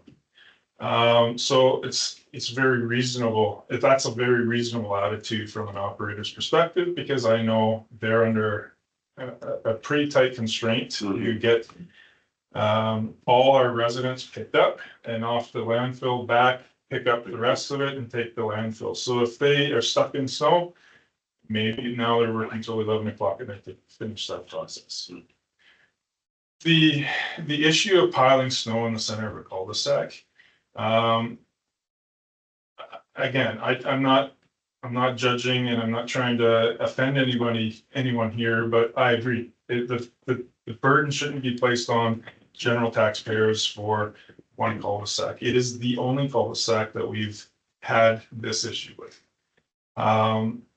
You're impeding any emergency service opportunities if there's a pile of snow and it doesn't get removed. This is a residential area. There is no priority here. We go in, we sand the streets to ensure that the intersections and hills are not slippery. We do not plow. We do not remove snow. Mr. Davy. Yeah, thanks, your worship. I do want to just point out too that it's against our bylaws to push snow into the road. Yep. So unless council amends that, if we get a complaint, that's a ticketable offense. So one thought, so if you were to hire Mark Teskey, for example, who does a lot of snow clearing, as a group to come and remove that snow, they make a call and say, it'll all be stacked. Can you get it by this evening? Mark Teskey shows up, loads it up with his Bobcat and is gone. Do we have a problem with that? We didn't pay anything. They paid it. And it was put into a area where a contractor could reach it. Is that something that would be amenable to the town, even though it is against the bylaw, but it is a solution based on a group mindset that they're solving a problem in a timely fashion? Your worship, obviously. No crossing the line there. I just throwing it out there. It's a loaded one. Look, municipal enforcement doesn't drive around looking to try to fix this, right? But if right now that cul-de-sac, you can't get an emergency vehicle through there when it's there, right? So, Exactly. I can't comment on what residents do or don't do. They're private, free citizens, right? So, they can make choices and they may or may not get consequences. Thank you. Councilor Holly. If you're gonna pay somebody, you're not gonna go and pile it in the middle of the street. You're gonna have them come to your nice pile in your driveway. It's not even a question. Just throwing it out there. Hopefully. All right. Okay, I think we've had great conversation. And I believe the opinions of all council are fairly clear on this matter. Any further debate? Motion is made. All in favor? That's carried. Thank you. And do we need a 1, 2, 3 here? We need a second motion. I will give second. You do. Because I just Sorry, gonna say that, second. so it needs number 2, the council agrees. Oh, sorry. Right. Yeah. Yes, please stop. Yeah, number 2 is the endorsement, your worship. So This you know, one. this operationalizes your policy into a directive. The council agrees that there are no objections to Ops 016 Snow and Ice Control Directive as presented. Any further debate? Being none, all in favor? Thank you, and that's carried. All right. Are we rolling back now to capital budget? Thank you, Craig, and thank you for the answer to all the questions. As well, thank you, Mr. Davy, for letting me throw that one Of course. Innovation. Wouldn't be right if I wasn't pushing the envelope. Okay. Well, who do we have here? You want to meet first, too. All right, Mr. Davy, before we begin, a lot of work has been done and we appreciate it. Thank you for coming, everyone. Appreciate it. You can stay for the money, come on. It's the operating capital budget. A lot of questions, a lot of emails, a lot of debate, a lot of compromising has gone into this process. So we're happy to see this tonight and hear the final results. And council, by all means, save the questions for once we're through, and then we can fire back and forth and get to a final. So that being said, Mr. Dave, the floor is yours. Thank you, your worship. Just before turning it over to finance, I just want to mention a few high level things. So we did make the adjustment to this budget to put the, the much needed tiles in the arena in here. But we had a wish list. We were talking about 2 areas, Frontenac and Dunham Lane. So a few things here. So Q1, we're going to come back with the actuals for our major project this year on First Avenue. We're happy to announce that we are well under budget on this. So we're going to have some money left over from that. Now, when we combine that with, we know that we put in the grant to get the river crossing project. If we get that grant, which we'll know in February, we'll take both of those sums of money, come back to council, and once we've determined a proper cost estimate of both those other two wish list projects and the need, we'll put it all together and we may bring it back to council to potentially amend the capital budget in Q1 or Q2. So yeah, so just keep that in the back of your mind that, you know, we may have, you know, fingers crossed, some additional funds here to do some more work, but we won't know until probably February, March. And with that, I'll turn it over to Vin. Just a quick question about that though. Can we approve like the engineering only portion of it because we know we're gonna do that? Like, or is there like, would that give you some lead time to get at least started?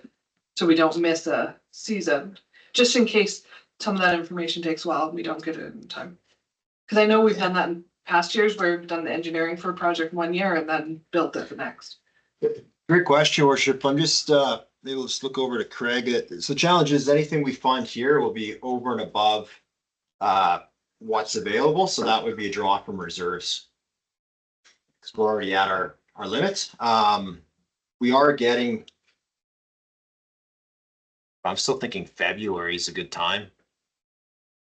Yeah, at this point, I would hold fast, would be my recommendation. Yeah.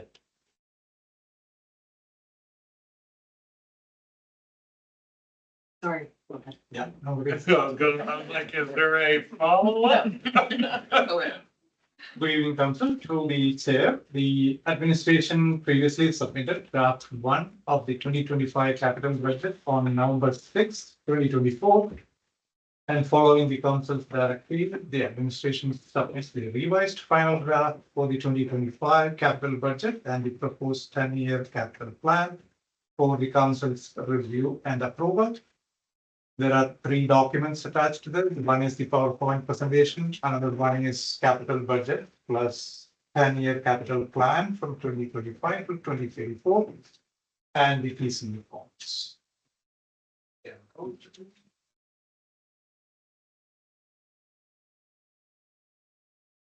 That's the same thing, section.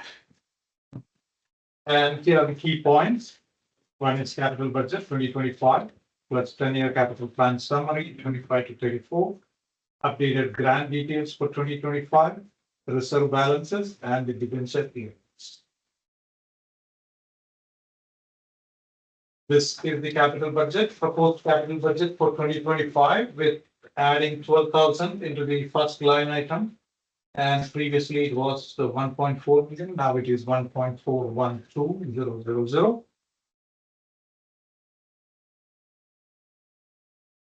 There's a change in the 10-year capital plan because after receiving the fire master plan, there are some realignment between the second and third columns.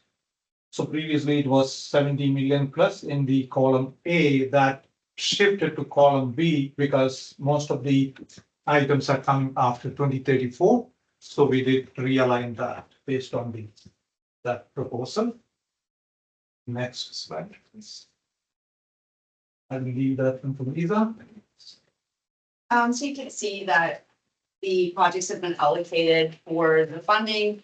And one of the key points we wanted to point out is that there's a minimum requirement of just over $100,000 for a project to be eligible for LGFF grant funding now. Is that minimum?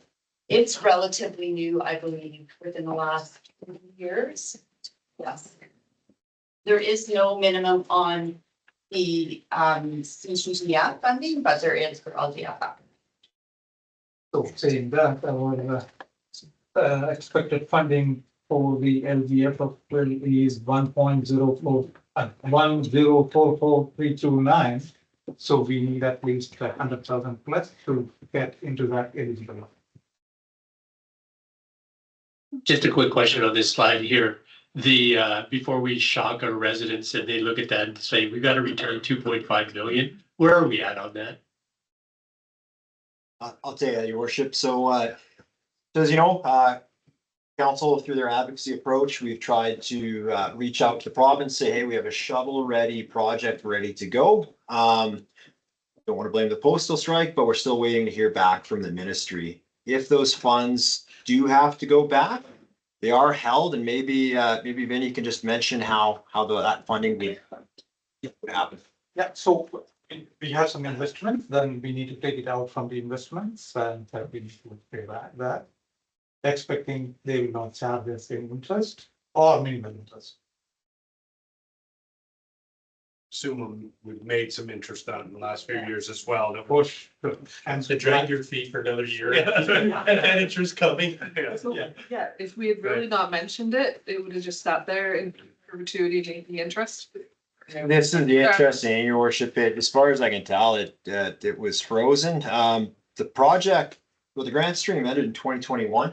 At one point, the town did appear to hand it back, but it never occurred. The province did not ask for it, so it's basically sat frozen for the last 3 years. But we have that shovel-ready project ready to go that's intended for this, so the hope is this maybe would be an easy win-win for both the town and the province. But if they ask for it back, then yes, that 2.5 million that's been sitting there goes back, plus some interest. This is a point where I, as mayor, will beg Minister Schultz for the shovel-ready project and to continue to safeguard our community from future floods. So we will definitely form up another letter, maybe drop it in an email. But I believe they have received our beggings once already. I will beg again. Floor is yours, Vince. Because there are two benefits then, because we can utilize that fund as well as save interest. This is the proposed reserve balance expected as of end of 2025. The operating reserve should be somewhere around 2.6 million. Capital reserve 8.8 million. Outside levy we haven't touched yet. That is 2.4 currently. And the debenture limit currently will be, after lessening the expected Western project, will be 15.835. And rest all the document are the schedules of the capital big sheets.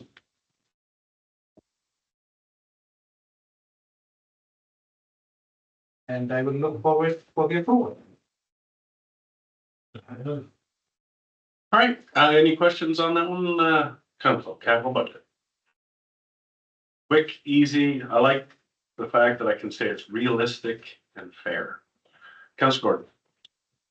Only because it's relevant to ongoing budgeting. What is a realistic amount based on your initial assessment, CAO, for what we should be putting into reserves on a capital side per annum?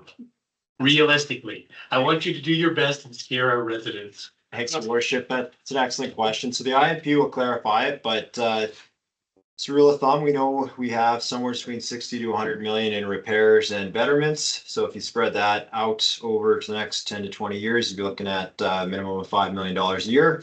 We collect $1.4 million in grants. So your gap would be anywhere between 3 to 5 million. And with that, that does not include, you know, the niceties, new pool, new arena. This is just water, sewer, roads. So the gap that our town faces, it's not unique. This is the story of the 2020s of local government across Canada. Yeah, that's the scary part is we're actually doing fairly well through this, and there's communities that are extremely hurting, and they just don't want to take the horse blinders off about it. So, but that's where they're at. Follow up, Councillor Gordon. No, I don't play the lottery, so I have no follow-up. Councillor Kelly. Yeah, just one question, apologize, grabbing the water.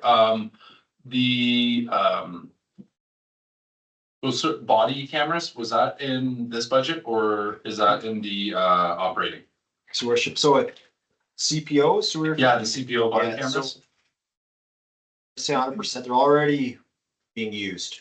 Okay, I believe that's operating. I'd have to double check. Okay. The RCMP side is a separate item and that's not impacting us in 25. I believe that'd be a 26 thing. okay. But just looking to Vin, do you know the answer off the top? I know we're already using them though, day to day. But we did have it earmarked for, I think, $62,000 for 2026, I think. I saw that somewhere.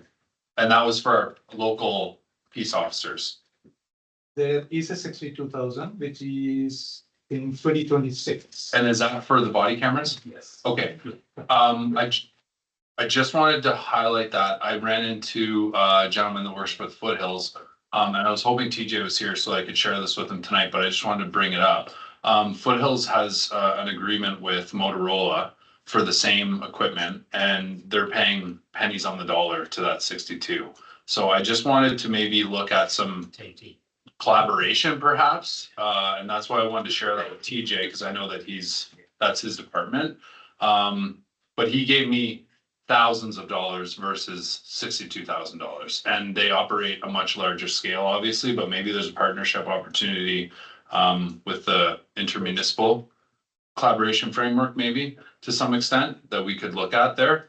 Because he ran into me on purpose and was like, I heard about this $62,000, and he's like, that's insane. Your worship, let us get back to you on that for 26, because like I tell you right now, it's $3,000 per officer. We're already using it, so this is not. There's a lot more to this than that. Than just that, Yeah, okay. 100%. The Motorola's are what the RCMP are with right now, so we'll get back to council on that. But I was already out of the assumption. I knew it was a year out, but I just wanted to bring it up so that there's some time to talk about it. Okay, thank you. Fantastic. All right, capital is in front of us. Yeah. Ben is looking for a motion to accept that one. Yeah. Please, Mr. Kelly. The council directs the administration to authorize the 2025 capital budget final draft as presented. And final footnote, huge thank you to Vin and the team and administration for the diligent work, being creative and finding all those efficiencies, and kind of being stingy. That's how I live my life, so I mean, yeah, both realistic and stingy, because I mean, honestly, that's what we need right now. Thanks.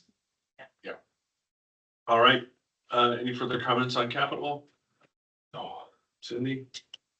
Okay, all in favor? Aye. That's carried. First docket off. Thank you. Next one up.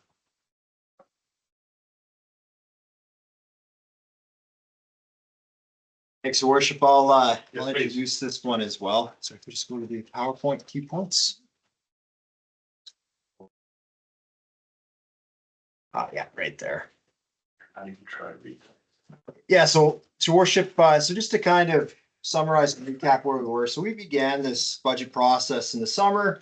Council had some very difficult conversations on service levels, and this is the accumulation of where we are now. November 13th special meeting, the first draft was a 10.81% tax hike to maintain the existing service levels minus some cuts already council took. So administration took council's direction to go back to the drawing board and see where else we could cut. So what we have now is we've managed to get it down to a 5.81% overall tax increase, right? So that's important to note that this does not represent the average house. This is just how much more additional taxes we have to collect to cover our baseline of services. We did that with a few different options. So among them, staff wages. So most organizations provide an annual cost of living adjustment. The town, we have froze that for this year, but what we've done to retain and sustain staff is we're looking at modified hours. So starting in January, most staff will be on extended Monday to Thursday hours, and we'll have the municipal office closed Fridays. We have also a non-mandatory travel, training, and conference freeze for 1 year. So that's both for council and administration. And this does not include the mandatory training, right? The health and safety, firefighting, that sort of thing. Obviously, that is a must do. We also have a hiring freeze in place for 2025. We also had a slight decrease in the overall estimated insurance rate increase. So even though insurance is still going up, it's going to be less than what we initially thought. And as we've already talked about, we've seen service cuts to community services, removing the community support grant, removing printed communications, and a reduction of town-led events.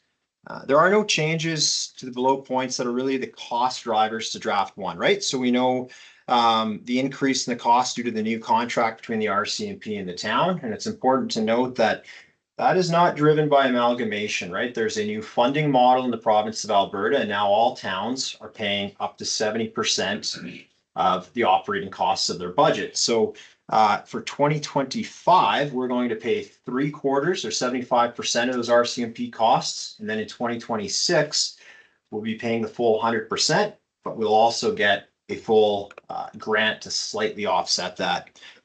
This also actually allows us to put reserves, to actually replenish the reserves. So that I think is the real win of this budget, is now we're putting money back into that critical infrastructure reserve fund for water, sewer, and roads.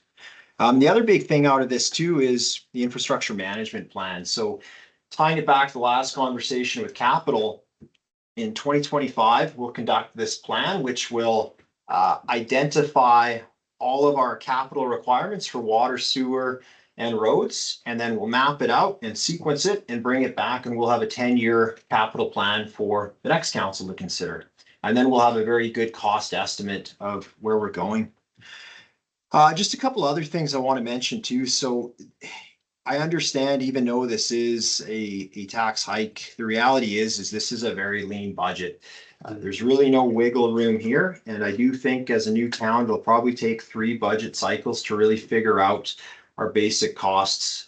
The term we always use, we're trying to get brilliant with the basics, and this really represents that. There really is, unfortunately, not a lot of nice to haves on this budget.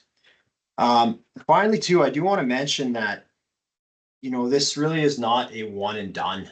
The next council is really going to have to contemplate some hard decisions. We talked about density today. Well, the only way to really keep costs containable is density. And I understand as a small town, a lot of folks might not like that approach. The real thing that is challenging for our town is our tax rate between residential and non-residential. So to give an idea, general rule of thumb, you know, you want to have 25 or 30% of the taxes being non-residential, commercial and industry. So a 70-30 split. Our town, only 9% is actually made up on commercial, and our split is actually 88-12. So that means that the 9% of ratepayers are commercial, but they cover 12% split. So they're already covering more.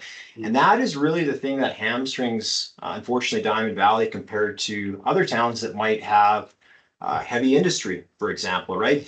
You'll notice that towns that have heavy industry tend to get a lot more taxes. So that's kind of the context we want to set, you know, not just for our table this year, but moving forward into future years, and tying that back to the MDP is to state that, you know, we have a lot of wants, but we don't have the paycheck to cover a lot of those wants. So the option then long-term is we have sustained tax hikes, or we have service reductions, or you densify and we bring in more business. Challenge with densification and more business is it's not likely to hit next year's requisition. Someone comes in the office tomorrow and wants to build a new commercial development, chances are it's probably not going to hit books in 27 or 28. So these are the things we always have to keep in mind. And finally, I'll note this, and I'll make the caveat, there's no such thing as an average priced home, right? Individual tax rates, it's going to depend on residential, non-residential split, how much the provincial requisition is, because the town collects taxes on behalf of the province, and that's not up to us. That's just what the province says, thou shalt. And finally, the individual assessment rate really impacts that. But if we were saying there was a hypothetical average house, it would be approximately $15 increase a month in taxes. And with that, your worship, I'll turn it over to Vin. Thank you. Thank you for that segue. Vin, please do.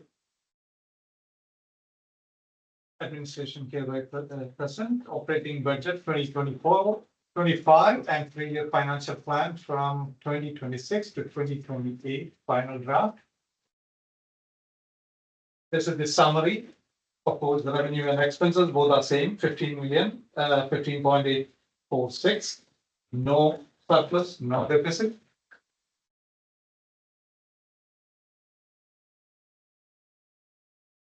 These are the documents attached hereby. the first one is probably the main document, which is the summary of the 2025 along with the 3-year forecast. Then the operating budget with the business unit with the same 3-year forecast. Then there are two documents from printouts from the Moneyware 25 and 26 forecast. Then the individual department budgets with summary by business unit. This is the same reserve and debenture balance we talked about in the capital budgeting. So that's the same. No, it's please. I will leave this conclusion to Adam back. Thanks, man. Thanks, your worship. Again, it just sort of summarizes my introductory comments there. So again, budget, this is council's key policy tool. And 2025 is largely status quo. We've really leaned it out as much as possible. So we really are looking at the must-dos, not the nice-to-dos. And just the other 2 points, again, as we're going through that MDP process, because we always want to tie all of these pieces together and keep that alignment, our long-term fiscal outlook is not healthy. And again, obviously, a lot of other towns are in the same boat as us.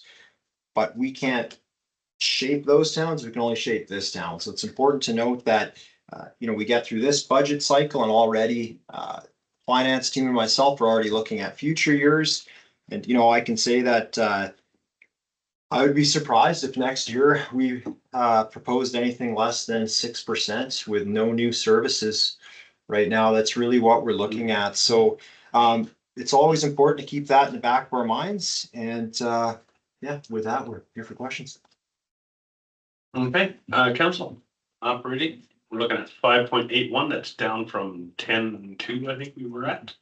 Who wants to lead off the thoughts? I'm quite happy with where we've gotten to, knowing what we know, with holding last year at a 0. And really coming in as tight as we could. This to me is responsible. At the very minimum, it's responsible. And you could even round it up to 7 and say we're putting a little away, but the reality for people on the ground right now is last year it was bad for inflation. We did not predict that this year would be worse, yet here we are. And that's the truth. Last year, we thought we were really doing people a solid. This year, it is physically impossible to maintain such a mentality of we're going to give you a tax break. We're just like any other organization. We have to do what we have to do. And knowing what we know, it would be irresponsible not to move forward with the increases that we need. So I'll just phrase it as that. And Cindy, a few comments if you would. Yeah, I'm super happy with the transfer to reserves amount. That's a step in the right direction that we've been wanting to take for a long time. Thought we've done it a few times. The numbers didn't work out. I have great faith in this administration that they will work out. And that we will get that master plan and know what we're actually looking at in future years. My only concern, I sent an email, is talking because Okotoks did a good job. They were in the paper and they talked about all the things that they're charging, not just the taxes, but also the water, because we know we're increasing rates at the same time. I don't want to communicate it out just about the tax reserve. I want to communicate the whole picture. Otherwise, people say we're hiding something, or yeah, you know, taxes only this, but you jack my water bill. It just gets people angry. We have to communicate all of the changes, not just the taxes in our communications, and that's what I care about. And I'm happy with this budget and all the work that's went into it. Thank you. Yeah, I think. Deputy Mayor first. I just have a question on the library, because I sit on that board. It says that we have a debenture payment, $44,740. What is that debenture for, and when will it be paid off? I thought that was long, Jake. I think it was a 25-year venture. 1.4 million. It should do. Isn't it part of your record? Should I do that question?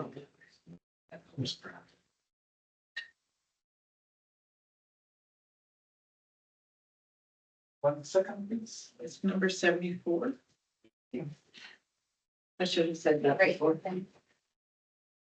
That's page 164.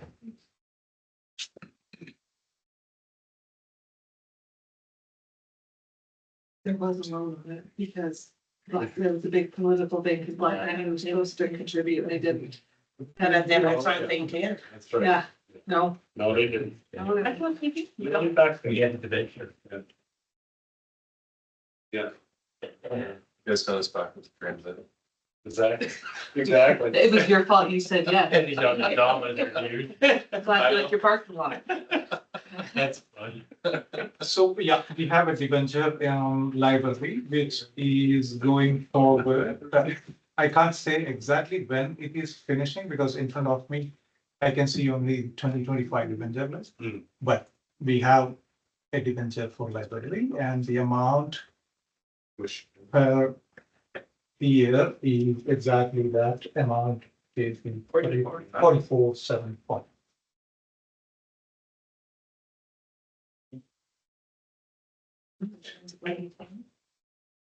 Yeah, so I think it's 2030. It's finished or 2035. Yeah, at the earliest, 2030. That's the earliest. Okay, thank you. We did a list one time. Yeah, we did, yeah. We did have a list, we had an adventure. Debenture list. Cindy, you had a question for motion? That's true, you were. Yeah, it's just, I don't know, I love the library, I love the cemetery necessity, but they just seem to cost so much, it drives me nuts. So, Where are we gonna put these people? They've got a rest somewhere, they're find a rest. That's what I just wondered about. They gotta relax and then they gotta really relax. Exactly. Do they look at like the hours and how we can cut? It's just requisitioning, but I'll leave that to the people that are on the committees. Take motion. I give lots, yeah. We're good to go. Yes, I need you a motion that council directs the administration to authorize the 2025 operating budget with a 3-year extension plan as presented. Thank you very much. Thank you. Thank you. Thank you. Councilor Court. Yeah, so before we get into voting on this, part of the budget is, I'm gonna open up this can of worms, guys, right now, but here we go, is our curbside pickup. And how we're adjusting from weekly to bi-weekly on the black bin. I've heard from several residents that have concerns about that because of, they don't want the stinky garbage in our summer months, right? So, is there a way, I'm gonna ask this question, I've had some thoughts on this. Is there a way that we can, going back to monitoring the situation in the summer months? We're rolling it out in May, I believe, to bi-weekly. Totally understand why. Again, what I would love to see, and I was on Okotoks Instagram, they have some interesting videos that really simply identify what is waste, what is organic and what is recycling. And I think we should either borrow Okotoks and rebrand it with our own Diamond Valley logos and whatnot, because I think some residents, based on the audit that was done last summer, maybe unaware of what could potentially be going in recycling or organics and are just putting in the black bin, not knowing that, hey, perfect, that's what it's for. So I think a communication would be ideal for that. Give them 5-month leeway to know this is exactly what we're doing. So I really want to see an enhanced communication on that. Second thing that I'd love to see is the potential, that I think another councillor mentioned this, for those residents who just can't do it bi-weekly, would there be an option for them to have another black bin so that they could have a dual pickup? Third option to that might be something to consider. I don't know if we can consider it for next summer, but the town of Jasper, I know it's in the mountains and whatnot, they actually have a community drop off for all their waste. And they found that it's really reduced and streamlined where they put their organics, how they do their recycling and what goes to their black bin. And Craig's probably aware of it, but that community service really actually works well. So I don't know if that's something we could consider if we're finding residents can't meet the 2-week and the second black bin's not an option. Could we have a community drop-off site for them? might be an extra bill that we have to foot, but I don't want to see garbage piling up. That's just not, that's not an option. So I'll leave that at that option. Hold on, Craig. And, you know, and then we want to spring 30-liter bins too, at least 20 of them around town. So add that when you talk. No. I would like that. Thank you to the chair. Councillor Gordon, yes, there's plenty of different options out there for waste services. If you recall, when we proposed transitioning to organics and recycle, there was an equal amount of concern about the organics becoming becoming a problem for odors and whatnot and attracting wildlife. And to date, we just aren't seeing that. Ideally, you're gonna put your waste into your waste cart in a bag, sealed. Organics gets picked up weekly, so those odorous materials that start to decay and make those strong odors will be picked up weekly in your organics cart, so that should be mitigated. To your comments about Jasper, Canmore does the same thing. If you've been through Canmore recently, they have kind of like the mailboxes, they have community waste drop-offs. And now with organic and recycle, they have carts or bins immediately beside those. And what happens is it's a special truck called a carry-all. They show up, they plug hydraulic lines into a tip bin, it dumps it into the truck and drives away. It is a very efficient service. It has proven very efficient for residents and the municipality. It does reduce some of those costs, but startup is certainly not cheap. And given that regionally we don't have a system of that nature, it's a completely, we would be on our own at that point. Yeah. If I may just add to, so yeah, absolutely, point well taken on the communication side. So since Diamond Valley is Okotoks' customer in this, we'll look to amplify all of this and share it. So we'll definitely jump on that bandwagon. And what we could do too is bring an update report in Q2, looking at this after we've implemented it for a little while. Yeah. Solution based? Okay, I'll go first then. The other one, Craig, maybe you can just speak to this, but we have the transfer station, which is available for MD residents who drive down, like Don Ward, lives up on the hill. He brings down 2 bags of garbage and throws them in the bin over in Black Diamond. That is his rural garbage system. MD bag costs $2 a bag. You throw it in the bin, they come and take it away.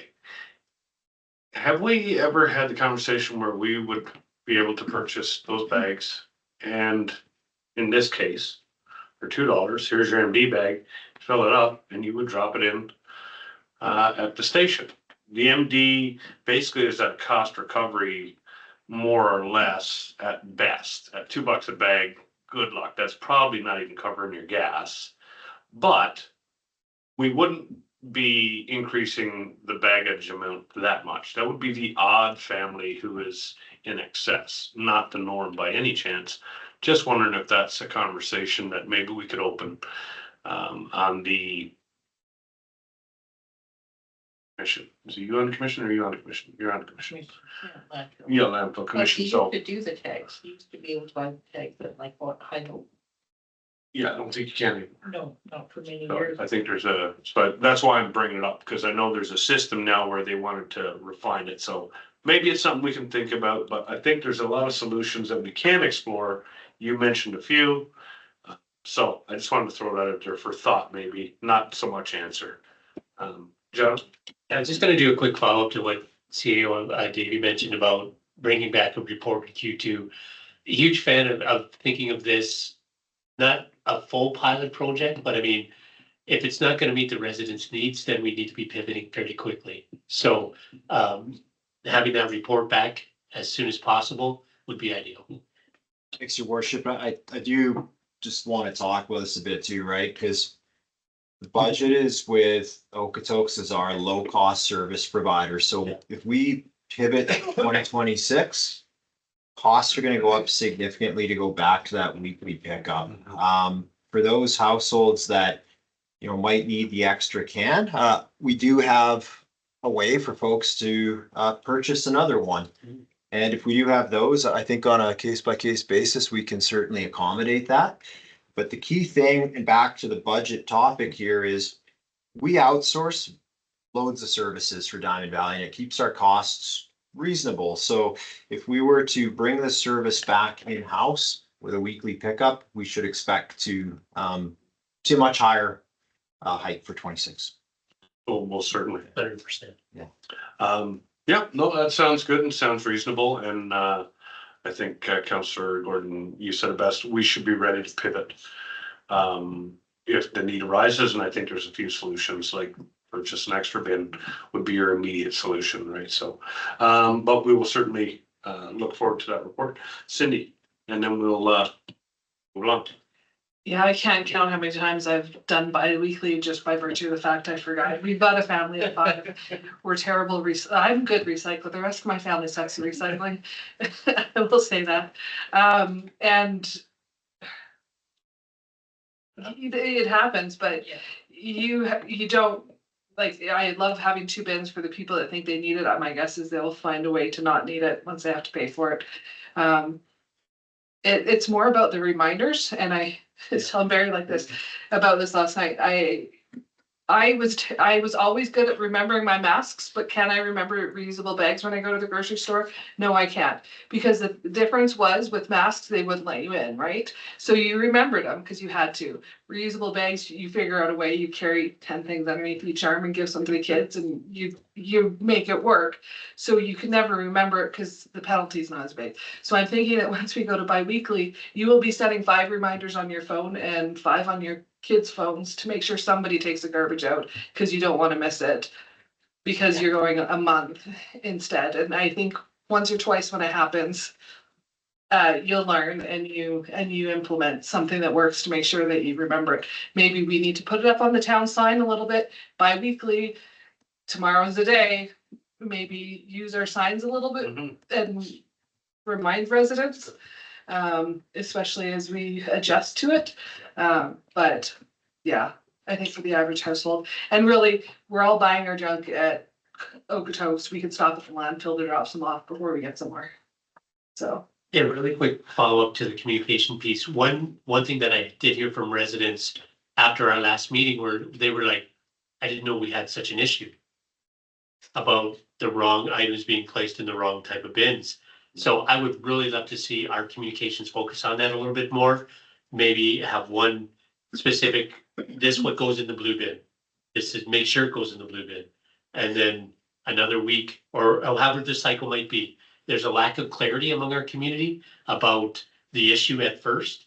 They weren't even aware there was an issue. And even though we talked about this since last summer, that we had an issue with the wrong items going in, the landfill wasn't seeing what we hoped to see. One thing I learned about communications, you can't communicate enough. So the more on top of it we are, the more information we give to our community, the better off they will be. Sure, because Vin's really wanting to. He already knows we're gonna pass the budget, so he's just relaxing and enjoying the politics. Sit back, Bill. Yeah, one thing that I think, because we started our recycle depot and it was such a big thing, and then we transferred over to curbside, is that people think that the recycling is more important. But technically, when they did the re-study, it's the organics. Like that is the thing that affects the landfill the most. And the thing that people need to change if they don't want a smelling of garbage in the summer months, right? So, and it's unfortunately the one that's kind of the grosser one, like when you're, so it's harder to do. So I don't know if there's ways to encourage people more on the organics specifically and to let them know that the organics make the biggest difference. Especially when you have, it's always in the news, oh yeah, recycling doesn't actually get recycled, all those, the naysayers on that, but organics, we know does, and it makes a huge difference. So if there's any way we can really hit the organics, that would be good. 100%. Okay, we have a motion by Deputy Mayor, I believe. No, Cindy made that. You said, did it? Excellent. Okay, so we have a motion on the floor. Vin, if you really want to talk, I'm gonna let you. I want to know. He says he's spent a year doing this, Yeah. you guys are shutting me down. You're so quiet. So I want to answer to the councillor Martin's question for the library. The library is finishing September 15th, 2035. Depends. 35, yeah, it was 25 year. Yeah. 34 or 35? 35. Yes. So that is number one. Number two is for the water distribution and the sewer. We put 300,000 into the reserve. We would like to recommend 75% Right. goes to the capital, 25% goes to the operating. So we would like to pay a motion. Secondary motion. Okay, so can we just include, yeah, let's do that. Let's do it after. We'll add that after as a separate motion. All right. All in favor? We're good. All right, can we just reference that again so we can get a clean motion on that? I This will is move West End. that council directs administration to Water distribution. water distribution reserves, And- put 75% into capital and 25% into operating. And sewer also. Oh, and sewer too. Don't forget the sewer. Water and sewer. Water and sewer. No. No, just water and sewer. Just water. That's good. That's good. Motion's good. That's good. Bird says good. Speak to it. No, I just love the fact that we're putting 790,000 into reserves this year. I mean, that's massive. And that's, I don't want to say it's a drop in the bucket, but when we need closer to 3.7, but at least it gives us a foundation to move forward. Absolutely. All right, all in favor? That is carried, thank you. Capital and operating are complete. So, thank you very much for all the work. Thank you. Adam, I know that was a lot of work, so thank you for you and your team. Really appreciate it, all of you. Let's move on to former municipal town signs auction process. Thanks, worship. I'll talk Craig for this one. And I will just mention too, actually another, in my opinion, great news story for savings, and just want to really thank Craig and Nick for coming up with a very innovative solution. And recall capital, I think we had some 80,000 originally. We came back to council and we said, hey, we've got a much more cost-effective solution. So the signs have gone in at a fraction of the cost, and we'll report on that once that's done. And actually we'll report on it after we've collected our auction money as well, to let council and the community know what the gap was between the new signs and selling the old ones. And with that, I'll turn it over to Chris. Thank you. So with respect to the former town signs auction process, so you've probably driven around, noticed that the signs are no longer in place. Those signs are safely stored in our laydown yard at the Old Forestry Garage at 514 Windsor. I'm proposing an internal auction process, what you would probably know as a silent auction. And the process around a silent auction is, what I'm proposing is we'll take detailed photographs of those items. We'll give them an item number. We'll post them on our website. And then for those individuals, and we'll set a date, a period of time for when that auction period is open. And then what residents will be asked to do if they're interested in bidding is they will come into the office. They'll be handed a small slip of paper with a small envelope, and the slip of paper is simply asking them for the item number that they're bidding on, the price that they're bidding, how much they're bidding, and their phone number. We don't know who they are. It goes into a box, and on closing date, we take those envelopes, separate them to the categories or the item numbers, and highest bid wins.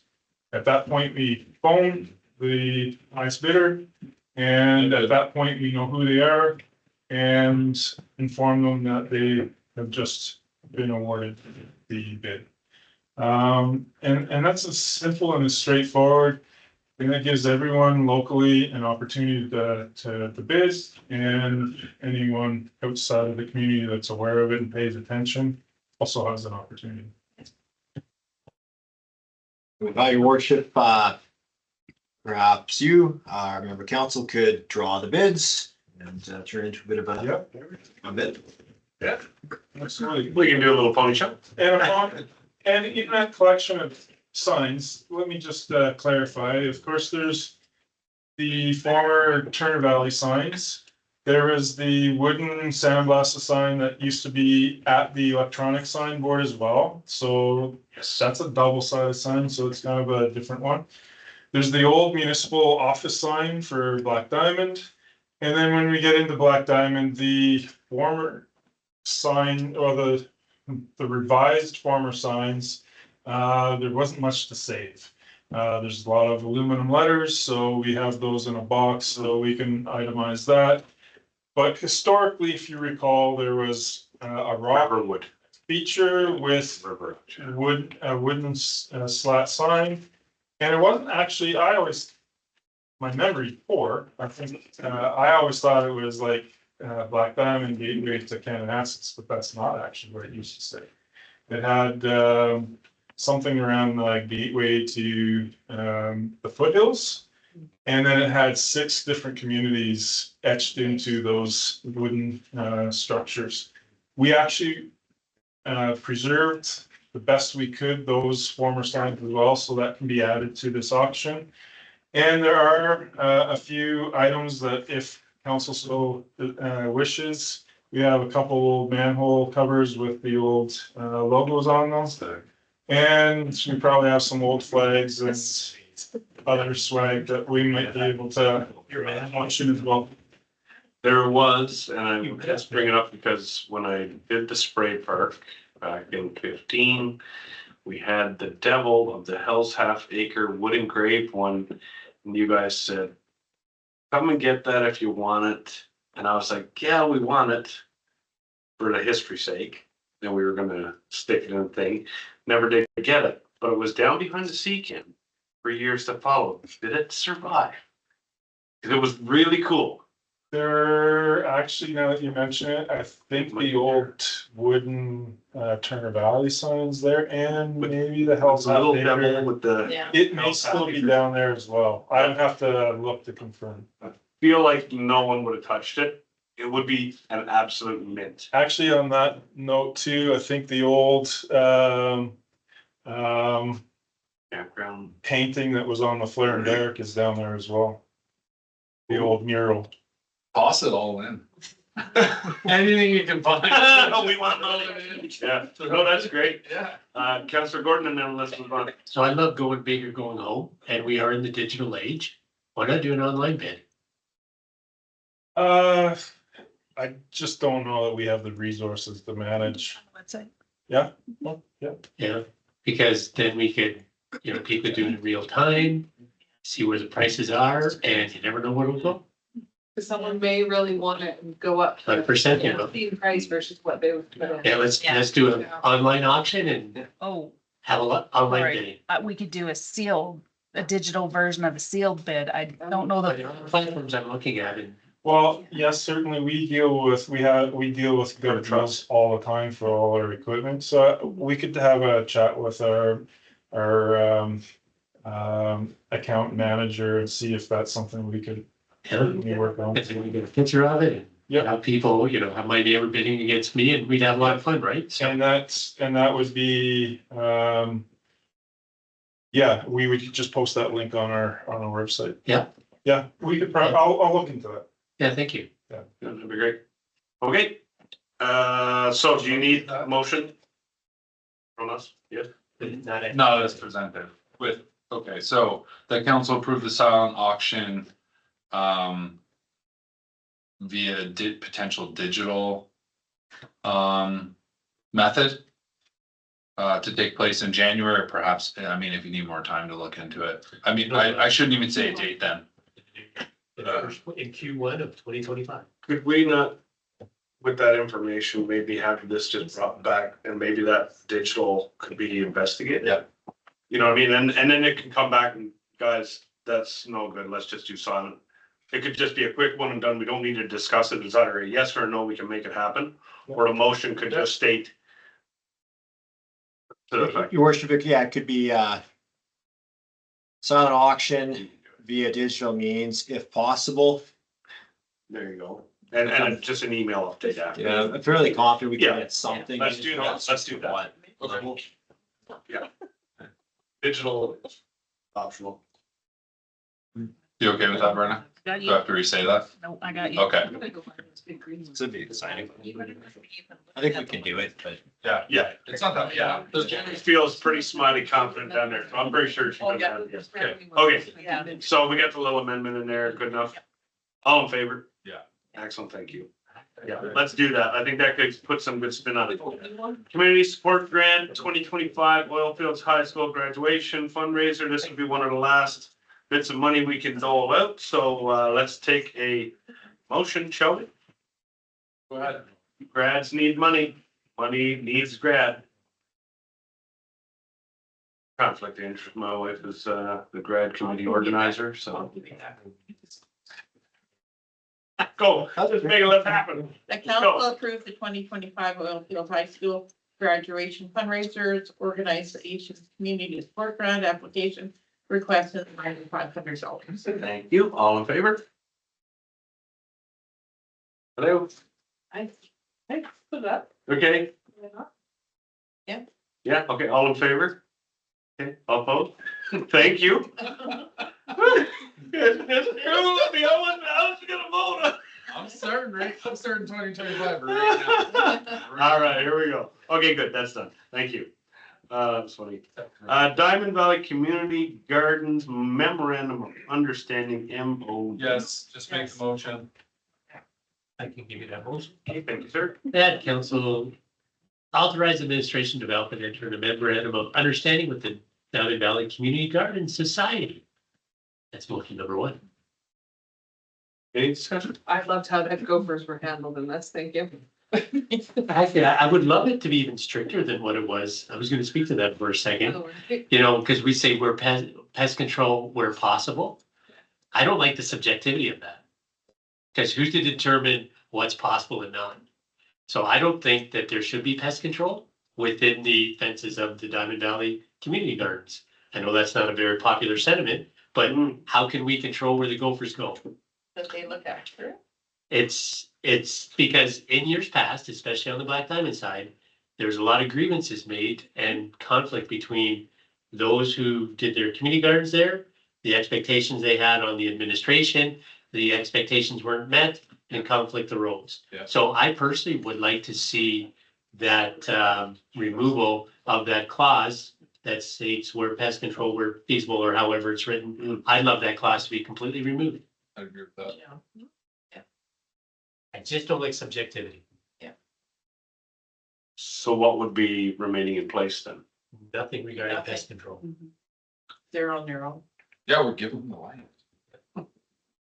Simple amendment, your worship. All right, let's vote on the amendment first as presented by Councillor Gordon. All in favor? Okay, that's carried. All right, and now as amended, let's take a vote on, we'll take a vote on that. All in favor? Thank you. That's carried. Good call, guys. Westminster Community request for extension on borrowing funds beyond a fiscal year. Brendan, you're on Westminster. Would you like to comment on that one? Is there something in there we don't know? I wasn't at the last meeting because I was at a wedding. Yes, that's right. I mean, I spoke to, or read through the package. And it's right in front of you. Okay. Yeah. It's a procedurality. Yeah. Yep, I mean, they got lots of projects happening right now. Yeah, it's primarily Drake. Yeah. It's what's going on in Nova Scotia. So, I got no problem. Great organization, excellent leadership. Trust them fully, completely. Oh, yeah, it's just a housekeeping, just a matter of looking for a little bit of time. Motion, Yes, the council approved an extension of Westminster Community Borrowing Fund beyond one fiscal year. Pursuant to Alberta Housing Act Management Body Operation and Administration Regulation, section 25.a. And no further comment. Thank you. Any further comments? Yeah. All in favor? That is carried, and we have no administrative inquiries, no notice of motions. We are adjourned.